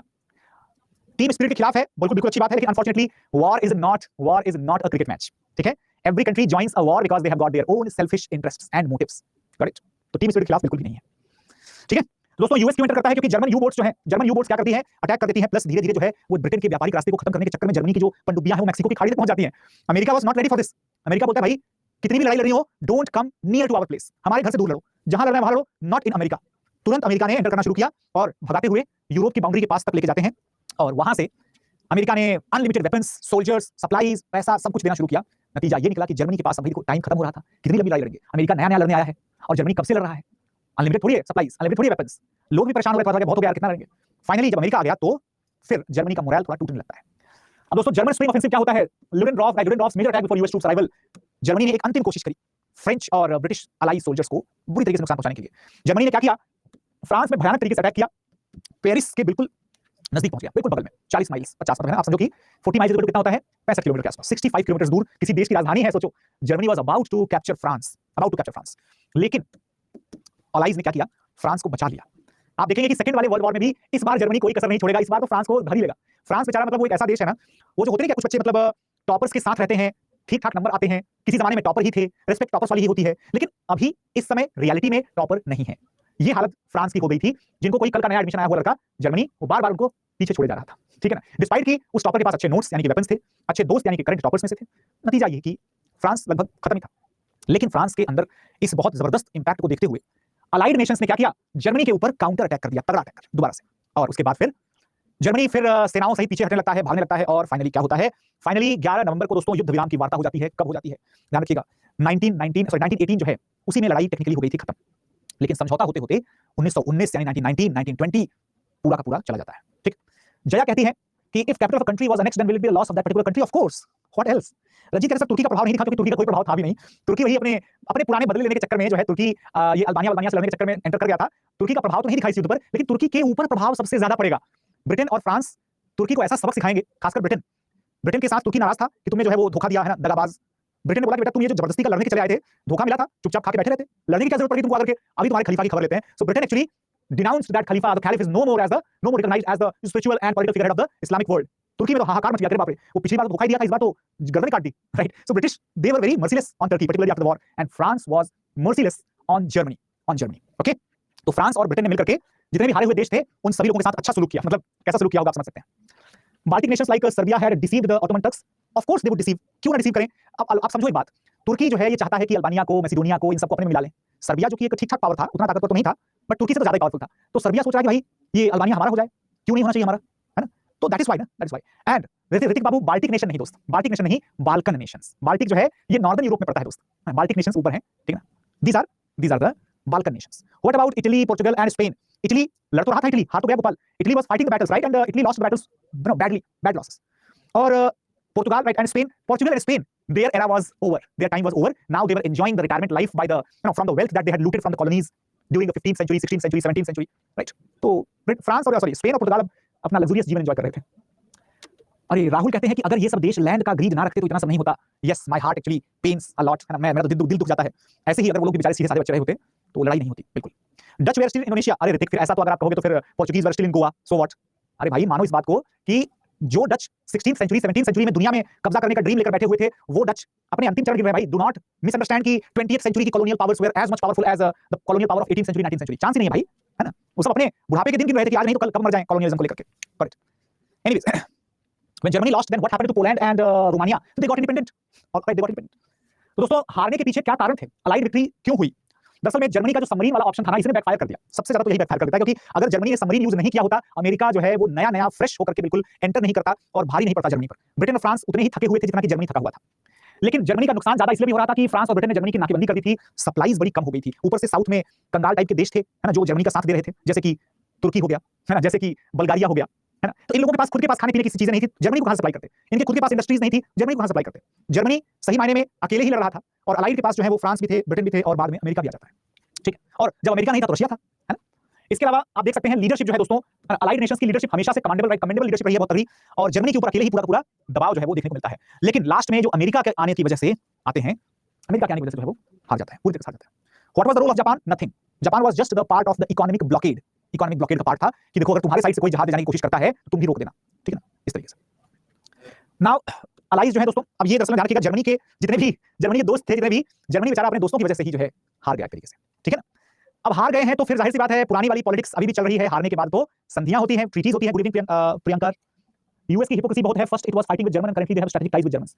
सो what? The Germans were first of all fighting against the French and the British, now they are the friends with hands in hands, right, hand in hands, right. तो वो तो मतलब चलता रहता है। इंटरनेशनल रिलेशंस में कोई भी चीज परमानेंट नहीं होती है, पॉलिटिक्स में कोई भी चीज परमानेंट नहीं होती है। There is no such thing called as a permanent friend और परमानेंट अलाई और permanent enemy in the politics, ठीक है, ध्यान रखिएगा। पीस ट्रीटीज दोस्तों सबसे पहले नंबर पर आपके सामने 1919 की कॉन्फ्रेंस आती है। इस कॉन्फ्रेंस में अलाइड नेशंस मिलकर के बैठते हैं और ये डिसाइड करते हैं कि जर्मनी का भविष्य क्या होगा। अब यहां से जर्मनी के साथ जो है बुरे बर्ताव की शुरुआत हो जाएगी, ठीक है। ब्रिटिश चाहते थे कि देखो यार जर्मनी के साथ उतना ज्यादा भी क्रूर व्यवहार नहीं करना चाहिए, कम से कम जर्मनी को थोड़ा सा व्यापार वगैरह में कोई प्रतिबंध मत लगाइए, इतना ज्यादा अगर कस देंगे तो जाहिर सी बात है उसको खराब लगेगा और अल्टीमेटली प्रॉब्लम क्रिएट करेगा। फ्रांस जो है ये चाहता था कि भाई कठोरतापूर्वक उसके ऊपर रेस्ट्रिक्शंस लगाए जाएं, पूरी तरीके से इसको तहस नहस कर दिया जाए, तोड़ मरोड़ करके कुचल दिया जाए, ताकि दोबारा ये जर्मनी जो है ये कभी अपना फन ना उठा सके।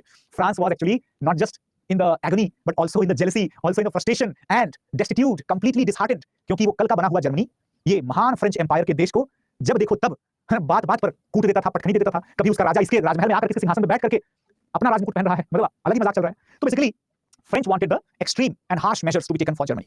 US it wanted lenient peace and it was disappointed, extremely disappointed। दोस्तों वुडरो विल्सन जो है अमेरिका के राष्ट्रपति थे, जिन्होंने सही मायने में देखा जाए तो किसी भी ग्लोबल बॉडी जिसको कि हम लोग उस टाइम पर लीग ऑफ नेशंस कहते थे, लीग ऑफ नेशंस की स्थापना के पीछे वुडरो विल्सन का दिमाग था। वुडरो विल्सन एक पीसफुल एम्बियंस के बड़े सपोर्टर थे। अमेरिका के अंदर एक अच्छी बात क्या थी कि अमेरिका शुरू से ही एक जिम्मेदार, एक रिस्पांसिबल सुपर पावर के जैसा बिहेव करता था कि देखो तुम लोगों को जितना लड़ना है लड़ो, लेकिन ये व्यापार वगैरह में कोई नाटक करना नहीं, ट्रेड वगैरह चलते रहना चाहिए, लोगों की कोई परेशानी नहीं होनी चाहिए और चुपचाप शांति से रह लो, ठीक है ना। कभी भी उसने खुद भी किसी कोलिशन का कोई हिस्सा बनना स्वीकार नहीं किया। लेकिन एक स्ट्रेटेजिक गलती क्या कर दी अमेरिका ने, लीग ऑफ नेशंस को बनाने के लिए सजेशन तो दिया, लेकिन लीग ऑफ नेशंस को खुद ज्वाइन नहीं किया। क्यों ज्वाइन नहीं किया खुद से? आफ्टर ऑल अमेरिका का ये कहना था कि भाई हमारा क्या करना है, यूरोपियन है ना भाई, यूरोपियन देश आपस में ज्वाइन कर लें, आपस में उनकी कॉलोनी ज्वाइन कर लें, मैं क्या करूंगा, राइट। तो इसकी वजह से अमेरिका इट वाज डिस्टेंट, अलग था थोड़ा सा। लेकिन अल्टीमेटली चलती किसकी है? फ्रांस की चलती है। ट्रीटी ऑफ वर्साई, फ्रांस अपने घर में बुला करके जर्मनी को उसी महल में बैठा करके बदला लेता है ना। और उसके बाद जो है और भी संधियां जो है होती हैं दोस्तों, जिसमें कि ट्रीटी ऑफ वर्साई होती है, ट्रीटी ऑफ सेवरेस होती है, राइट, और भी ट्रीटीज होती है। तो वुडरो विल्सन जो है इनके 14 पॉइंट्स क्या हैं? वुडरो विल्सन के 14 पॉइंट्स क्या हैं? वुडरो विल्सन दरअसल में अलाइड नेशंस के 14 ऑब्जेक्टिव्स कि हमारे इस ग्रुप का मकसद क्या है, what are we want, what are we willing to have. He is called the father of yes, exactly, Jaya, that's the point. Woodrow Wilson देखो, हम लोग अक्सर अमेरिका को ब्लेम करते हैं, इट इज एब्सोल्युटली ट्रू कि अमेरिका खासकर second world war के बाद बहुत ज्यादा अननेसेसरी इंटरवीन करने लगता है। लेकिन दोस्तों हमें ये भी तो देखना चाहिए, अमेरिका जो है दुनिया में कहीं पर भी प्रॉब्लम आती है, कहीं पर भी कुछ भी होता है, कोई भी इश्यू होता है, American government is expected to be the first and leading power to help and to intervene in that position, ठीक है। और एग्जैक्टली जो है अमेरिका इसलिए मॉडरेट करता है चीजों को क्योंकि they have set the precedents, they have set the examples in case of democratic order, in case of the republican government, in case of the liberal values, in case of internal fighting for the rights of the slaves। आखिरकार सोचिए जरा, उनका civil war क्यों हुआ था? क्योंकि सरकार चाहती थी कि लिबरल रिफॉर्म्स हो, गुलामों को अच्छी लाइफ मिले, लेकिन कुछ स्टेट्स नहीं चाहते थे, जाहिर सी बात है, तो हो गया, लड़ाई होगी। तो अमेरिका जो है शुरू में it was having only one point, only one objective, दुनिया में भैया शांति बचाए रखो, है ना, शांति बचा करके रखो और व्यापार चलने दो, क्योंकि मेरे को चाहिए पैसा, ठीक है, मेरे को चाहिए पैसा। और आप लोगों को ये नेशनलिज्म पता नहीं क्या क्या दिख रहा है, आप लोग अपना नेशनलिज्म जो है वो अपने तक रखिए, डोंट डिस्टर्ब अस, ठीक है, ध्यान रखिएगा।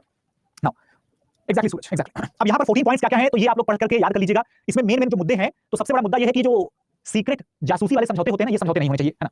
इसके अलावा समुद्र के व्यापार में कोई अड़ंगेबाजी नहीं करेगा, जितना भी लड़ाई हो जाए जितनी भी लड़ाई हो जाए, आप चुपचाप जो है समुद्र में किसी जहाज को नुकसान नहीं पहुंचाएंगे। इकोनॉमिक बैरियर्स कभी भी आप जो है वो लागू नहीं करेंगे, हटाइए इसे जल्दी से जल्दी। हथियारों को कम कर दीजिए, नए वेपन्स फैक्ट्री को बंद कर दीजिए और जिसकी जो कॉलोनी जहां जैसी थी उसको वही कॉलोनी वहां वैसी क्लेम करनी चाहिए। And don't try to expand your colonial empire anymore. अब आप जो है अपने कॉलोनियल एम्पायर को बढ़ाने की कोशिश तो बिल्कुल भी मत करिएगा। और अमेरिका जो नहीं कह रहा था लेकिन उसके मन में जरूर था कि अब आप लोग मत बढ़ाइएगा क्योंकि अब मेरी बारी है, अब मैं कॉलोनियलिज्म करूंगा, वो भी नए तरीके का, 20th सेंचुरी का, 20वीं शताब्दी का कॉलोनियलिज्म करूंगा। कैसे? By providing the two enemies, two fighting countries, by providing the arms and ammunitions to both of them. दोनों को हथियार देंगे, दोनों लड़ो आपस में, और हम लोग यहां से देखेंगे, खुश होंगे, अगर मौका लगेगा तो छुड़ा देंगे, अरे हटो हटो, फिर से लड़ो आपस में, अच्छे से लड़ो। And meanwhile yellow weapon, right weapon. So basically America now it will become that hate monger which would play on the emotions of the other countries, inciting them, throwing them and pushing them into the wars and supplying them with the weapons, with the food grains, with the crisis management services and enjoying the life. Got it? तो America यहाँ से फिर वही दादागिरी अपना दिखाने की शुरुआत कर देगा। रशियन टेरिटरीज का इवैक्यूएशन है, रशिया के ऊपर अगर कब्जा हुआ है तो उसको छोड़ना पड़ेगा जर्मनी को। बेल्जियम की आजादी दोबारा, फ्रांस को मुक्त कराया गया, फ्रांस के जितने इलाके छीन लिए गए थे जैसे कि अल्सास और लॉरेन, उसको वापस कर दिया जाएगा। सोचो जरा, ये तो चीटिंग थी, ये तो चीटिंग थी, क्योंकि अल्सास और लॉरेन तो जर्मनी ने 1871 1871 में पाया था। वापसी तो उसका करना था ना जो इलाका जर्मनी ने 1914 से 18 के बीच में चुराया, लेकिन फ्रांस ने मौके पर चौका मारा, बोला कि वो सर वो थोड़ा सा मेरा वो एक पुराना हिसाब भी बाकी सर उसको भी वापस करवा दीजिए। अमेरिका ने जर्मनी को बोला कि ठीक है, अल्सास और लॉरेन वापस कर दो, ठीक है।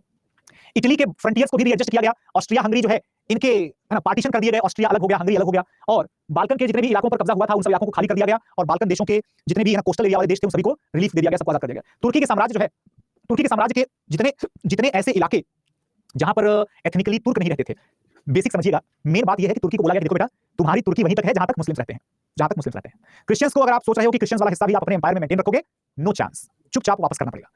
यानी कि दोस्तों जब जर्मनी को बोल दिया गया कि आप, या ऑस्ट्रिया को बोल दिया गया कि आप जो है अब हंगरी से अलग हो जाइए और जितने भी आपके पेट में छोटे छोटे किंगडम्स बसे हुए हैं इन सबको सेल्फ गवर्नेंस दीजिए। तुर्की से बोल दिया गया कि जितना तुम्हारी नजर है ये बाल्कन वाले देशों पर, उन सबके ऊपर से नजर हटा लो। इसका नतीजा क्या निकलेगा दोस्तों? What will be the result of that? The result will be that there would be the emergence of modern Europe, ठीक है ना, मॉडर्न यूरोप का इमर्जेंस हो जाएगा। आप देखिए जरा, एक बार इमेजिन करिए, इटली के बॉर्डर्स का रीएडजस्टमेंट किया गया, इधर देखिए ये सब इलाके इटली को मिल गए, वरना ये पूरा का पूरा जहां पे मैं ये रेड पेन कर रहा हूं, ये सब कुछ जो है, ये सब कुछ किसका था? ये सब कुछ जो है, सॉरी ये सब कुछ किसका था?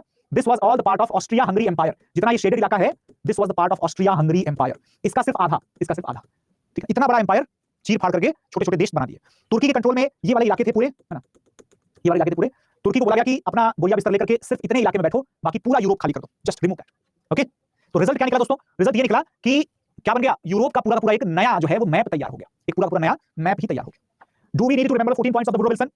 If you do it extremely good, if you don't do that then at least have a basic understanding कि क्या क्या हो सकता है, because nobody is going to ask you the 14 points all together, but you will find the application of this particular topic in writing the answers pertaining to the issues related to the modern Balkan issues or related to the Greek crisis, Turkey और Europe का relation कैसा है, ऐसे किसी question में आपको Woodrow Wilson का या लीग ऑफ नेशंस के फेलियर के पीछे या उसके एस्टैब्लिशमेंट के पीछे इन सब पॉइंट्स की जरूरत पड़ सकती है, ठीक है। इसलिए अगर अच्छी बात को अगर याद हो तो, नहीं याद हो कोई दिक्कत नहीं। What happened to Italy? रुक जाओ भाई, इटली के साथ क्या? इटली को आप खुद ही समझ जाओ, इटली को कंसीडर नहीं कर रहे कुछ, इटली को they are not even considering कि मतलब इटली है भी क्या नहीं हमारे साथ। It is like that. Italy के थोड़े से इलाके जो है ऑस्ट्रिया के अंदर से थोड़ा इलाका लेकर के इटली को दे दिया गया, बस बात खत्म, ठीक है। अब आते हैं सबसे बड़े मुद्दे पर, जर्मनी के साथ जो संधि हुई थी, treaty of Versailles. Treaty of Versailles दोस्तों, this treaty is regarded as the single most important factor to cause the next world war. अकेले इस ट्रीटी ने सेकंड वर्ल्ड वॉर का पूरा फाउंडेशन तैयार कर दिया था, कंप्लीट। कैसे? जर्मनी के हाथों से हथियार छीन लिए गए, जर्मनी को बोला गया कि बेटा तुमने लड़ाई शुरू करी, तुम ही दोषी हो, तुम ही अपराधी हो, और तुमसे ही पैसे वसूले जाएंगे नुकसान के। दोस्तों आपको याद होगा महाभारत देखिए आप लोगों ने, महाभारत अगर आप लोगों ने देखा होगा तो आप लोगों ने ये भी देखा होगा कि युधिष्ठिर जो है जब सम्राट बन जाते हैं, तो युधिष्ठिर जब सम्राट बनते हैं तो एक राजसूय यज्ञ करवाते हैं। हिस्ट्री पढ़ने वाले बच्चे को राजसूय यज्ञ का मीनिंग तो डेफिनेटली पता होगा कि जो आएगा अटेंडेंस लगाएगा उसे हम ये मान लेंगे कि उसने हमारे सम्राट को अपना सम्राट मान लिया है, यानी कि they have accepted their inferiority, their subservience, ठीक है ना। तो ये दुर्योधन वगैरह लोग भी आते हैं, दुर्योधन वगैरह आते हैं, कर्ण वगैरह आते हैं, और किसी मुद्दे पर डिस्प्यूट हो जाता है। कौन से मुद्दे पर? वही कृष्ण जो है वो शिशुपाल का गला काट देते हैं, तो उसको लेकर के दुर्योधन उछलने लगता है कि मैं लड़ाई लड़ दूंगा, मैं हरा दूंगा, ये वो फलाना। रिजल्ट के तौर पर एक पनिशमेंट सुनाई जाती है दुर्योधन को। दुर्योधन और उसके जितने भी दोस्त थे उन सभी को पनिशमेंट क्या दी गई? पनिशमेंट दी गई डिसआर्मामेंट की पनिशमेंट। किसकी पनिशमेंट? डिसआर्मामेंट, यानी आपको अपने तलवार का, अपने शस्त्रों का समर्पण करना पड़ेगा। अब this is a huge humiliation for any country, for any warrior who regards और कंसीडर्स हिमसेल्फ और herself as a legendary power, as a brave authority. Germany को बोल दिया गया कि बेटा तुम लोग जो है ना तो कोई सेना रखोगे, ना ही तुम लोगों के पास कोई ऐसी संधियां करने का पावर रहेगा। आपको अपने पूरे जो राइन लैंड वाला इलाका है उसको डीमिलिटराइज करना पड़ेगा, यानी कि जो फ्रांस के साथ बाउंड्री शेयर होती है उसको डीमिलिटराइज करिए, और सिर्फ गिनती के 20,000 सोल्जर्स रख सकते हैं, कुछ गिनती के आपके पास जहाज होंगे, कुछ गिनती के आपके पास सोल्जर्स, ना कोई टैंक होगा, ना कोई प्लेन होगा, ना कोई पनडुब्बी होगी, मतलब कि आपको अपाहिज के जैसा जीना पड़ेगा। जर्मनी जैसा देश, हर चीज की काबिलियत, इंडस्ट्रियल से लेकर के एग्रीकल्चर से लेकर के मिलिट्री से लेकर के हर चीज में बहुत ताकतवर, ब्रिटेन के इक्विवेलेंट, उस जमाने के ब्रिटेन जिसमें दुनिया समाई हुई थी, उस जर्मनी को बोला गया कि तुम लोग ऐसे ही, है ना, एक लाचार गरीब कमजोर देश के जैसा जीवन जियोगे। जर्मनी वो जर्मनी जिसने अपने नेशनलिज्म के चक्कर में अड़ोस पड़ोस के छोटे मोटे राजाओं को घेर करके समेट लिया कि हाँ ठीक है, यू आर ऑल जर्मन्स, हम लोग बेस्ट हैं, सुपीरियर है। वॉर गिल्ट में बोला गया जर्मनी अकेला रिस्पांसिबल है, वर्ल्ड वॉर के लिए अकेले जर्मनी ही रिस्पांसिबल है, और शुरू में बोला गया कि आपके पास जो है 6,600 मिलियन पाउंड्स, ठीक है, 6,600 मिलियन पाउंड्स जो है, बाद में हालांकि 2,000 मिलियन पाउंड्स, दोस्तों 2,000 मिलियन पाउंड्स जो हैं, यानी कि 2 अरब पाउंड, 2 बिलियन पाउंड्स, कुछ समझ रहे हैं, 2 billion pounds in that particular time, इतना बड़ा जुर्माना लगाया गया कि जर्मनी की तो कमर ही टूट गई पूरी तरीके से, इकोनॉमिकली डिवास्टेट हो गया, पूरी तरीके से खत्म। लेकिन सिर्फ ये बस नहीं हुआ था, जर्मनी के कुछ इलाके भी गए, अल्सास और लॉरेन दे दिया गया फ्रांस को, एस्टोनिया नामक देश बना दिया गया, लातविया देश बन गया, लिथुआनिया देश बन गया, कुछ इलाके याद करिएगा, है ना, होल्स्टीन का इलाका और श्लेज़विग का इलाका जो जर्मनी ने, सोचो जरा बदला निकालने की कितनी बुरी हरकत है। जर्मनी ने जो इलाके अपने इंटीग्रेशन के दौरान कैप्चर किए थे, आई होप कि आप लोग मैप में उसको याद कर सकते हैं, हम लोगों ने देखा था डेनमार्क के ठीक नीचे वाला जो इलाका, जर्मनी के ठीक ऊपर वाला पोर्शन, है ना, उसको डेनमार्क के पास दे दिया गया, कुछ इलाके बेल्जियम को दे दिए गए, पोलैंड को, लिथुआनिया को, ठीक है ना। और जो जर्मनी का, सोचो जरा कितनी बड़ी बदतमीजी, जर्मनी का जो सबसे महत्वपूर्ण इलाका था, याद करिएगा, Saar and Ruhr, these two were the two industrial zones, the two very important mineral and industrial sector, no, industrial zones of Germany. सोचो जरा, ये दोनों इलाके जो हैं, डांजिंग और सार्क दोनों इलाके, ये लीग ऑफ नेशंस के कंट्रोल में आ गए कि ये सबका है। लीग ऑफ नेशंस का मतलब किसका? ब्रिटेन का है, फ्रांस का है, अमेरिका का है, वहां से कोयला निकलेगा, लोहा निकलेगा, है ना, मैंगनीज निकलेगा, जो निकलेगा सब हम लोग यूज करेंगे, तुम नहीं यूज करोगे, व्हाट रबिश, राइट। सार्क के कोयले की खानें जो है वो 15 साल के लिए फ्रांस को दे दी गई, सोचो, ठीक है ना। इसके अलावा ऑस्ट्रिया जर्मनी का एक यूनियन जो है वो कभी भी नहीं बन सकता, ऐसा नियम बना दिया गया, भले ही दोनों देशों में जर्मन्स ही रहते हैं। लेकिन दोस्तों जर्मनी ने क्या किया, जर्मनी ने दरअसल में, जाहिर सी बात है विरोध तो करेगा ही, विरोध तो करेगा ही। जर्मनी ने है ना, खुद जर्मनी को नहीं बुलाया गया वर्साई के डिस्कशन में, मतलब आप समझ सकते हैं कि जो हारा है उसकी ऐसी इंसल्ट कर रहे हैं कि उसको बुलाया भी नहीं, उससे बिना पूछे ही थोप दिया उसके ऊपर, ठीक है। और तो और जर्मनी को लगा था कि वुड्रो विल्सन ने जो पॉइंटर्स बताए हैं उन पॉइंटर्स में हमारे ऊपर भी चीजें लागू होंगी भाई, लेकिन जर्मनी ने साफ साफ देखा कि वो वुड्रो विल्सन के एक भी पॉइंट को कंसीडर नहीं किया था, कुछ नहीं कंसीडर किया था। सीधा सीधा फ्रांस और ब्रिटेन ने जर्मनी के साथ अपनी ज्यादती दुश्मनी निकाली थी, पुरानी दुश्मनी निकाली थी। जर्मन्स जो है इनके, है ना, वेस्ट प्रूसिया और अल्सास लॉरेन के इलाके जो है, मतलब कि वही आपका राइन लैंड वाले इलाके में आप कुछ क्रिएट नहीं, कुछ कंस्ट्रक्ट नहीं कर सकते। सार का इलाका जो है आपको फ्रांस को देना पड़ेगा, मतलब कोयला उसका फ्रांस को देना पड़ेगा। सार का और डांजिंग का इलाका जो है वो लीग ऑफ नेशंस के पास चला जाएगा। अल्सास का, लॉरेन का इलाका जो है वो फ्रांस के पास चला जाएगा। तो एक तरीके से जितना भी वो इंडस्ट्रियल जोन था वो पूरा खाली हो गया, जर्मनी के पास क्या बचा? कुछ नहीं बचा फिर। और इसकी वजह से, राइट, इसकी वजह से जरा सोच के देखिए कि यूरोप में जहां जहां पर ऐसी माइनॉरिटीज थी जैसे कि एस्टोनिया, लिथुआनिया, ये सब जो इलाके, वहां पर तो बोल दिया गया कि आप लोगों को अपना अपना देश मिल गया, लेकिन जर्मन कम्युनिटी के लोग भी तो कुछ फ्रांस में थे, कुछ रोमानिया में थे, कुछ कहीं और थे, उनको तो देश नहीं दिया गया। जर्मनी ने कहा कि ये क्या बदतमीजी है, ठीक है ना। जर्मनी के जितने भी कॉलोनीज थी, अफ्रीका की कॉलोनीज, उनसे जो है वो उसको भी छीन लिया गया। इतना ही नहीं, जर्मनी को इस चीज की भी मंजूरी नहीं थी कि ये हमारे वेपन्स को क्यों हमसे रखवा लिया गया, और जर्मनी जो है वो इस बात को राजी नहीं था स्वीकार करने के लिए कि मेरी अकेले की गलती है। क्यों? अब भाई आप समझो जरा, पहला मूवमेंट किसने लिया था? रशिया ने लिया था। क्यों लिया था? सर्बिया को प्रोटेक्ट करने के लिए। क्यों? क्योंकि सर्बिया ने ऑस्ट्रिया हंगरी के राजकुमार की हत्या कर दी थी। तो रशिया के ऊपर आपने क्या जुर्माना लगाया? कुछ भी नहीं। लेकिन अपने भाई ऑस्ट्रिया को डिफेंड करने के लिए जर्मनी आगे आया। चलो अच्छा ठीक है, आपने ऑस्ट्रिया के ऊपर क्या जुर्माना लगाया? तोड़ फोड़ के उसे तहस नहस तो कर दिया, जुर्माना क्या लगाया? कुछ नहीं। तो हम अकेले कैसे रिस्पांसिबल हो गए भाई, right? So basically Germany was never agreed to any of these terms and conditions of the treaties. इसके अलावा कुछ और भी ट्रीटीज होती है जैसे कि ट्रीटी ऑफ सेंट जर्मेन। तो यहाँ पर ऑस्ट्रिया को तोड़ फोड़ करके पूरा चिथड़े कर दिया गया। बोहेमिया और मोराविया, सोचो जरा, बोहेमिया हमेशा से जर्मनी का या जर्मन भाषियों का इलाका रहा था, लेकिन बोहेमिया को किसको दे दिया गया? चेकोस्लोवाकिया को दे दिया गया। अब ये चेकोस्लोवाकिया कौन है? चेकोस्लोवाकिया एक नया देश बना दिया, ऑस्ट्रिया हंगरी से निकाल करके एक नया देश बना दिया चेकोस्लोवाकिया। उसके अंदर बोहेमिया और मोराविया के इलाके जो है वो डाल दिए, ठीक है ना। इनको अगर आपको मैप पर देखना हो तो आप जरा यहाँ देखिएगा, ये है देखो ये है देखो चेकोस्लोवाकिया, ठीक है ना, और ये है ये पूरा पूरा। आपको अगर कभी एग्जाम में पूछा जाए कि वो फर्स्ट वर्ल्ड वॉर के बाद जो समझौते हुए थे उनके फेलियर का सबूत क्या है, तो आप तुरंत बताइएगा कि देखो जरा, ये जो चेकोस्लोवाकिया जैसा इलाका एक देश बनाया गया था नकली, है ना, जबरदस्ती का, वो देश एक रह नहीं पाया, वो टूट के दो टुकड़े हो गया, टूट के दो टुकड़े हो गया, ठीक है ना। यहाँ तक जो ये ऑस्ट्रिया को तोड़ करके, है ना, ये यूगोस्लाविया, कौन सा देश? यूगोस्लाविया नाम का देश बनाया गया था। ये यूगोस्लाविया नाम का देश जो है ये तो इकट्ठा रह नहीं पाया, ये तो इकट्ठा रह नहीं पाया। कितने देश बन गए इसमें से? Slovenia, Croatia, Bosnia Herzegovina, Montenegro, Serbia, Albania, Macedonia. क्या है भाई ये? What is? तो अब आप समझिएगा जरा, इतने सारे देश वो लोग बना रहे हैं, जोड़ जोड़ करके एक देश बना दिया, लेकिन अल्टीमेटली क्या होगा? उस फर्स्ट वर्ल्ड वॉर के बनाए हुए देश आगे चल करके खुद ही बिखर जाएंगे। मतलब कि वो देश जो बनाए गए थे जर्मनी से या ऑस्ट्रिया से इलाके छीन करके, वो नकली कंस्ट्रक्शन था, पूरा का पूरा फोर्सफुल फर्जी कंस्ट्रक्शन था। सर, चेक रिपब्लिक एंड चेकोस्लोवाकिया डिफरेंट और द सेम? ऋतिक राज, आप एक बार जरा दोबारा देखिए, क्या लिखा हुआ है? ये लिखा हुआ है चेक रिपब्लिक, ये लिखा हुआ है स्लोवाकिया, दोनों को मिलाकर के चेकोस्लोवाकिया। इसमें तो कोई सवाल ही नहीं था यार, राइट? ये तो कोई क्वेश्चन ही नहीं था। Got it? चलो, तो मेरे ख्याल से जर्मनी को आप लोग देख रहे होंगे कि जर्मनी के साथ क्या हो रहा है। ठीक है ना। अब ऑस्ट्रिया के साथ देखो दोस्तों, इसके बुकोविना को जो है रोमानिया के पास सौंप दिया गया, इसके गैलिशिया को पोलैंड को दे दिया गया, इसके साउथ टायरल और ट्रेंटिनो ऑस्ट्रिया वगैरह को इटली को दे दिया गया। मतलब कि कुल मिलाकर के ऑस्ट्रिया के छोटे-छोटे हिस्से जो है वो नोच-नोच करके सौंप दिए गए। क्या आप लोगों को कुछ याद आ रहा है क्या? यस एवरीवन, मैसूर को हराने के बाद मैसूर पर कब्जा किया था क्या? नहीं किया था। मैसूर को हराने के बाद उसके छोटे-छोटे इलाके नोच-नोच करके साइड से मराठों को दे दिए, निजाम को दे दिए, अंग्रेजों ने रख लिए, मैसूर को घेर कर छोटू सा देश बना करके रख दिया, छोटू सा राज्य। सेम वही हरकत ऑस्ट्रिया के साथ हो रही है। जो ऑस्ट्रिया एकदम बड़ा सा साम्राज्य था, आज की तारीख में उस ऑस्ट्रिया को ऐसा छोटू सा देश बना करके रख दिया। ये ऑस्ट्रिया, ओनली दिस वन। इतना सा है ऑस्ट्रिया, जस्ट सोचो जरा क्या बचा ऑस्ट्रिया के अंदर? कुछ नहीं। ठीक है, तो ये कंडीशन जो है हो गई थी। उसके बाद दोस्तों एक संधि होगी जिसको कहते हैं ट्रीटी ऑफ ट्रायनॉन। ये दोस्तों हंगरी के साथ हुई है। ऑस्ट्रिया हंगरी दोनों इकट्ठा होकर के एक देश कहलाते थे। ऑस्ट्रिया को अलग, हंगरी को अलग कर दिया। ऑस्ट्रिया से इलाके छीन लिए, हंगरी से इलाके छीन लिए, स्लोवाकिया और रुथेनिया को छीनकर चेकोस्लोवाकिया के पास पहुंचा दिया, क्रोएशिया स्लोवेनिया को छीनकर यूगोस्लाविया को दे दिया, और ट्रांसिल्वेनिया को और बनाट को इनको छीन करके रोमानिया को दे दिया। मतलब ऑस्ट्रिया हंगरी का किस्सा खत्म। अब आते हैं एक और संधि पर, ट्रीटी ऑफ सेवरिस तुर्की के साथ होती है दोस्तों। तुर्की की तो मतलब जैसे होता है कि एक बूढ़ा जो बहादुर शाह जफर के साथ, जैसा बहादुर शाह जफर के साथ अंग्रेजों ने किया था, ठीक वैसा ही तुर्की के साथ किया। ठीक वैसा ही तुर्की के साथ किया। देखिएगा बहादुर शाह जफर को क्या किया, उनके सामने उनके बेटों को गोली मार दी, उनको जो है हथकड़ी लगा करके बुढ़ापे में एकदम है ना भिखारी के जैसा चारपाई पर बांध करके उनको जेल में रखा। उसके बाद उनको भेज दिया दूर कहीं जाकर के मरने के लिए। ठीक है ना। अब देखो तुर्की जो कि एक बूढ़ा बीमार देश है, और इसके बहुत महत्वपूर्ण इलाके छीन करके ग्रीस के पास दे दिए गए, जैसे कि ईस्टर्न थ्रेस या फिर स्माइर्ना का जो इलाका है। ठीक है। इसके अलावा जो डार्डानेल्स का इलाका था उसकी एक्सेस जो है परमानेंटली दे दी गई, और ऑटोमन कॉलोनीज जितनी भी थी, जितने भी इलाके थे, वहां पर ब्रिटेन और फ्रांस का कानून लागू कर दिया गया, यानी कि तुर्की को अपनी मर्जी से कुछ करने की इजाजत नहीं। ठीक है। उसके बाद तुर्की जो है ना, उसने एक आंदोलन शुरू हो गया। मुस्तफा कमाल जो है, मुस्तफा कमाल, ये मुस्तफा, इनको अतातुर्क भी कहा जाता है, अतातुर्क मुस्तफा कमाल पाशा, ये इनका नाम है। इन्होंने तुर्की की जनता के द्वारा जो विद्रोह किया गया, जिसको कि कह सकते हैं खिलाफत मूवमेंट, उसका लीड किया, और उसने संधि को एक्सेप्ट करने से मना करके जो अगली संधि होती है जिसको कहते हैं ट्रीटी ऑफ लॉसेन। क्या कहते हैं? Treaty of Lausanne. Treaty of Lausanne में दोस्तों उन्होंने मतलब अतातुर्क मुस्तफा कमाल पाशा जो है, उन्होंने तुर्की के काफी सारे इलाके वापस ले लिए एक शर्त के ऊपर। कौन सा शर्त? कि तुर्की कभी भी दोबारा से खिलाफत राज नहीं लगाएगा, खिलाफत का दौर खत्म। तो दोस्तों आई होप कि आप सभी लोगों को ये क्लियरली पता चल गया होगा कि इसी संधि में, याद रखिएगा, ट्रीटी ऑफ सेवरिस, ट्रीटी ऑफ सेवरिस जो कि 1920 में होती है, उसके वजह से खिलाफत जो है was abolished by British led allies. नतीजा ये हुआ कि Indian Muslims also, right, Indian Muslims were also angry, और जिसके चलते क्या होता है, खिलाफत आंदोलन हो जाता है इंडिया में, खिलाफत मूवमेंट इन इंडिया। ठीक है। तो एक आप देख सकते हैं कि किस तरीके से वर्ल्ड वॉर की जो घटनाएं हैं या जो यूरोपियन इंसिडेंट्स हैं वो कैसे डायरेक्टली इंडिया को इंपैक्ट कर रहे हैं, क्योंकि जाहिर सी बात है यूरोप में कुछ भी हो रहा है उसका एक बहुत बड़ा स्टेक होल्डर ब्रिटेन होता है, और ब्रिटेन इंडिया में रूल कर रहा है, तो जाहिर सी बात है इंडिया में असर पड़ेगा। तो दोस्तों कुल मिलाकर के तुर्की ने क्या किया, ये जो पेरिस सेटलमेंट हुआ था उसको चुनौती देकर के और अपने कुछ इलाके उसने वापस पा लिए, जैसे कि आज के जमाने का जो इस्तांबुल है, इस्तांबुल, कॉन्स्टेंटिनोपल, वो तुर्की के हाथों से निकल गया था, तुर्की ने वापस पा लिया।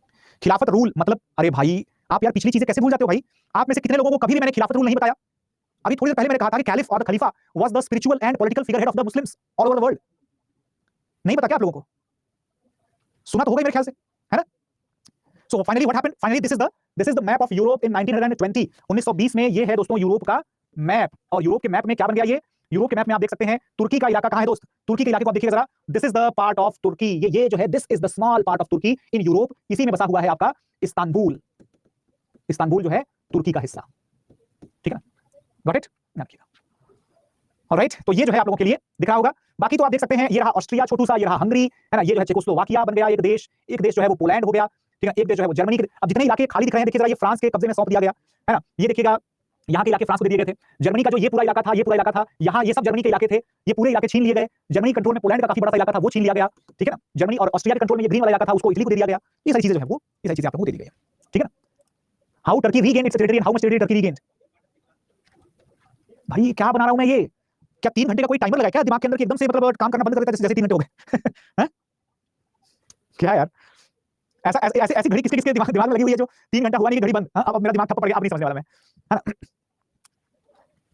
कमाल करते हैं आप लोग, ठीक है। तो बेसिकली ये जो है अलग अलग इलाके सब ऑस्ट्रिया से, जर्मनी से, तुर्की से टूट काट करके मिल जाते हैं, और रिजल्ट क्या होता है दोस्तों? तो रिजल्ट ये होता है कि अल्टीमेटली अब वर्ल्ड वॉर जो है वो हो गया है खत्म।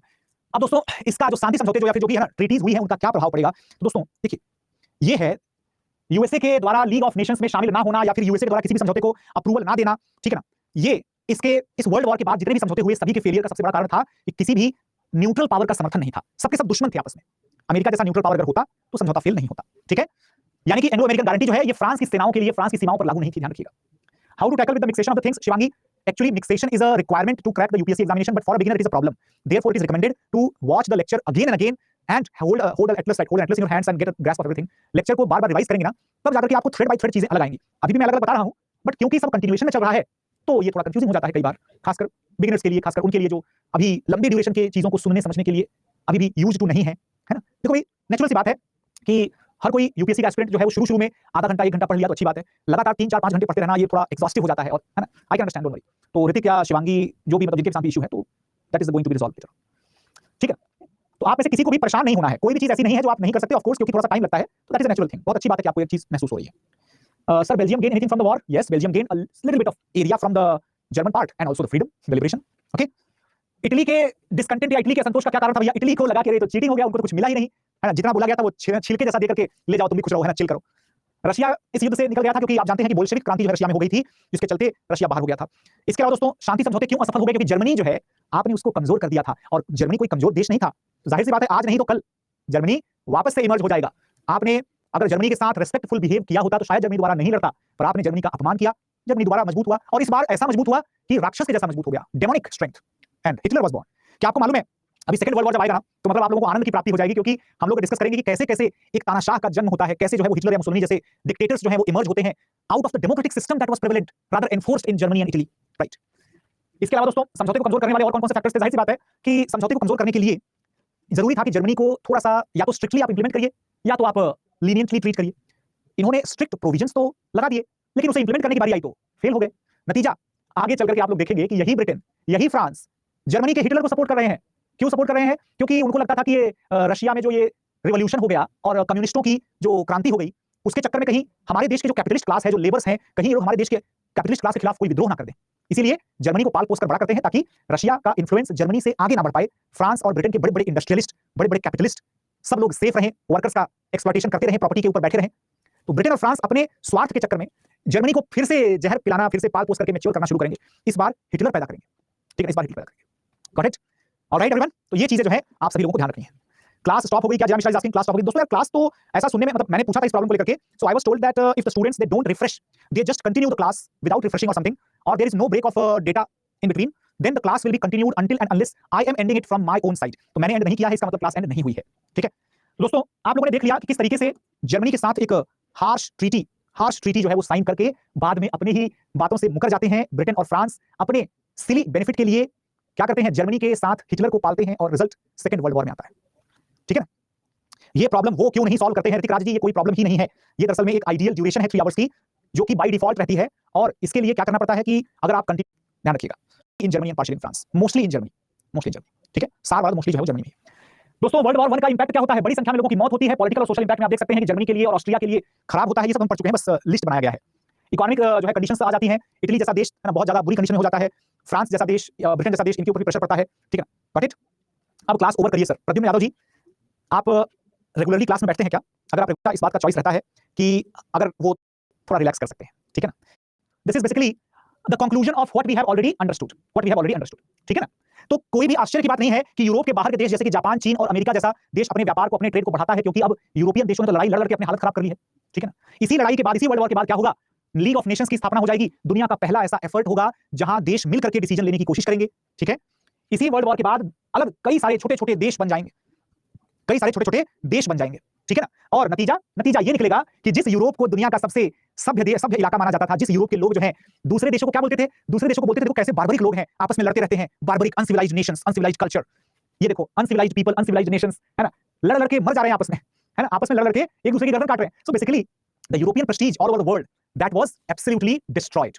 अब कोई भी देश ये वाले बहानेबाजी सुनने को तैयार नहीं था, कि अगर कोई यूरोपियन कंट्री बोल दे कि हम लोग तो आप लोगों को सभ्य बनाने के लिए आए हैं, we are here to make you civilized, है ना? एशिया वाले बोलेंगे कि काम करो, पहले खुद लड़के देख लो, है ना? खुद देख लो अपने, करेक्ट?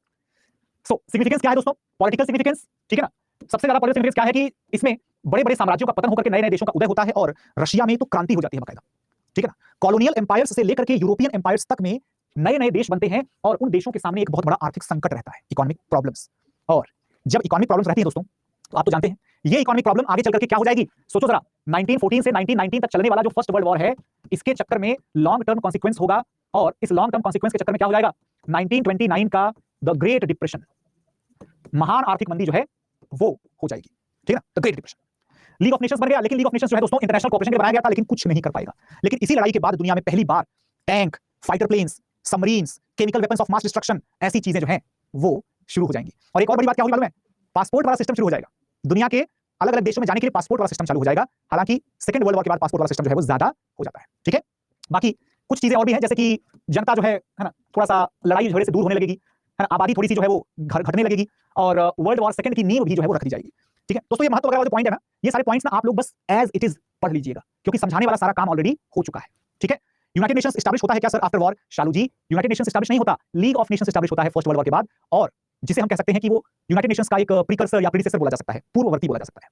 ठीक है, तो ये सारी चीजें हो जाती हैं। Got it? चलो, तो क्वेश्चन आप लोगों को मेरे ख्याल से आज हमारे एप्लीकेशन पर ऑलरेडी अपलोड कर दिया गया है। और क्या क्वेश्चन है देखो जरा, क्वेश्चन क्या अपलोड किया गया था, जस्ट सेकंड। हाँ, क्वेश्चन आया था कि प्रथम विश्व युद्ध है ना, क्या है ये? First world war one was not just the result of the enmity between nations but more than it explain. तो ये वाला क्वेश्चन आप लोगों को मिल चुका होगा, एप्लीकेशन पर देखिएगा और उसका आंसर क्लिक करके एप्लीकेशन पर वहीं पर सबमिट करने का भी जो सिस्टम होगा उसमें आपको कर देना है। ठीक है, चलिए बहुत बहुत धन्यवाद सभी लोगों का, thank you so much. And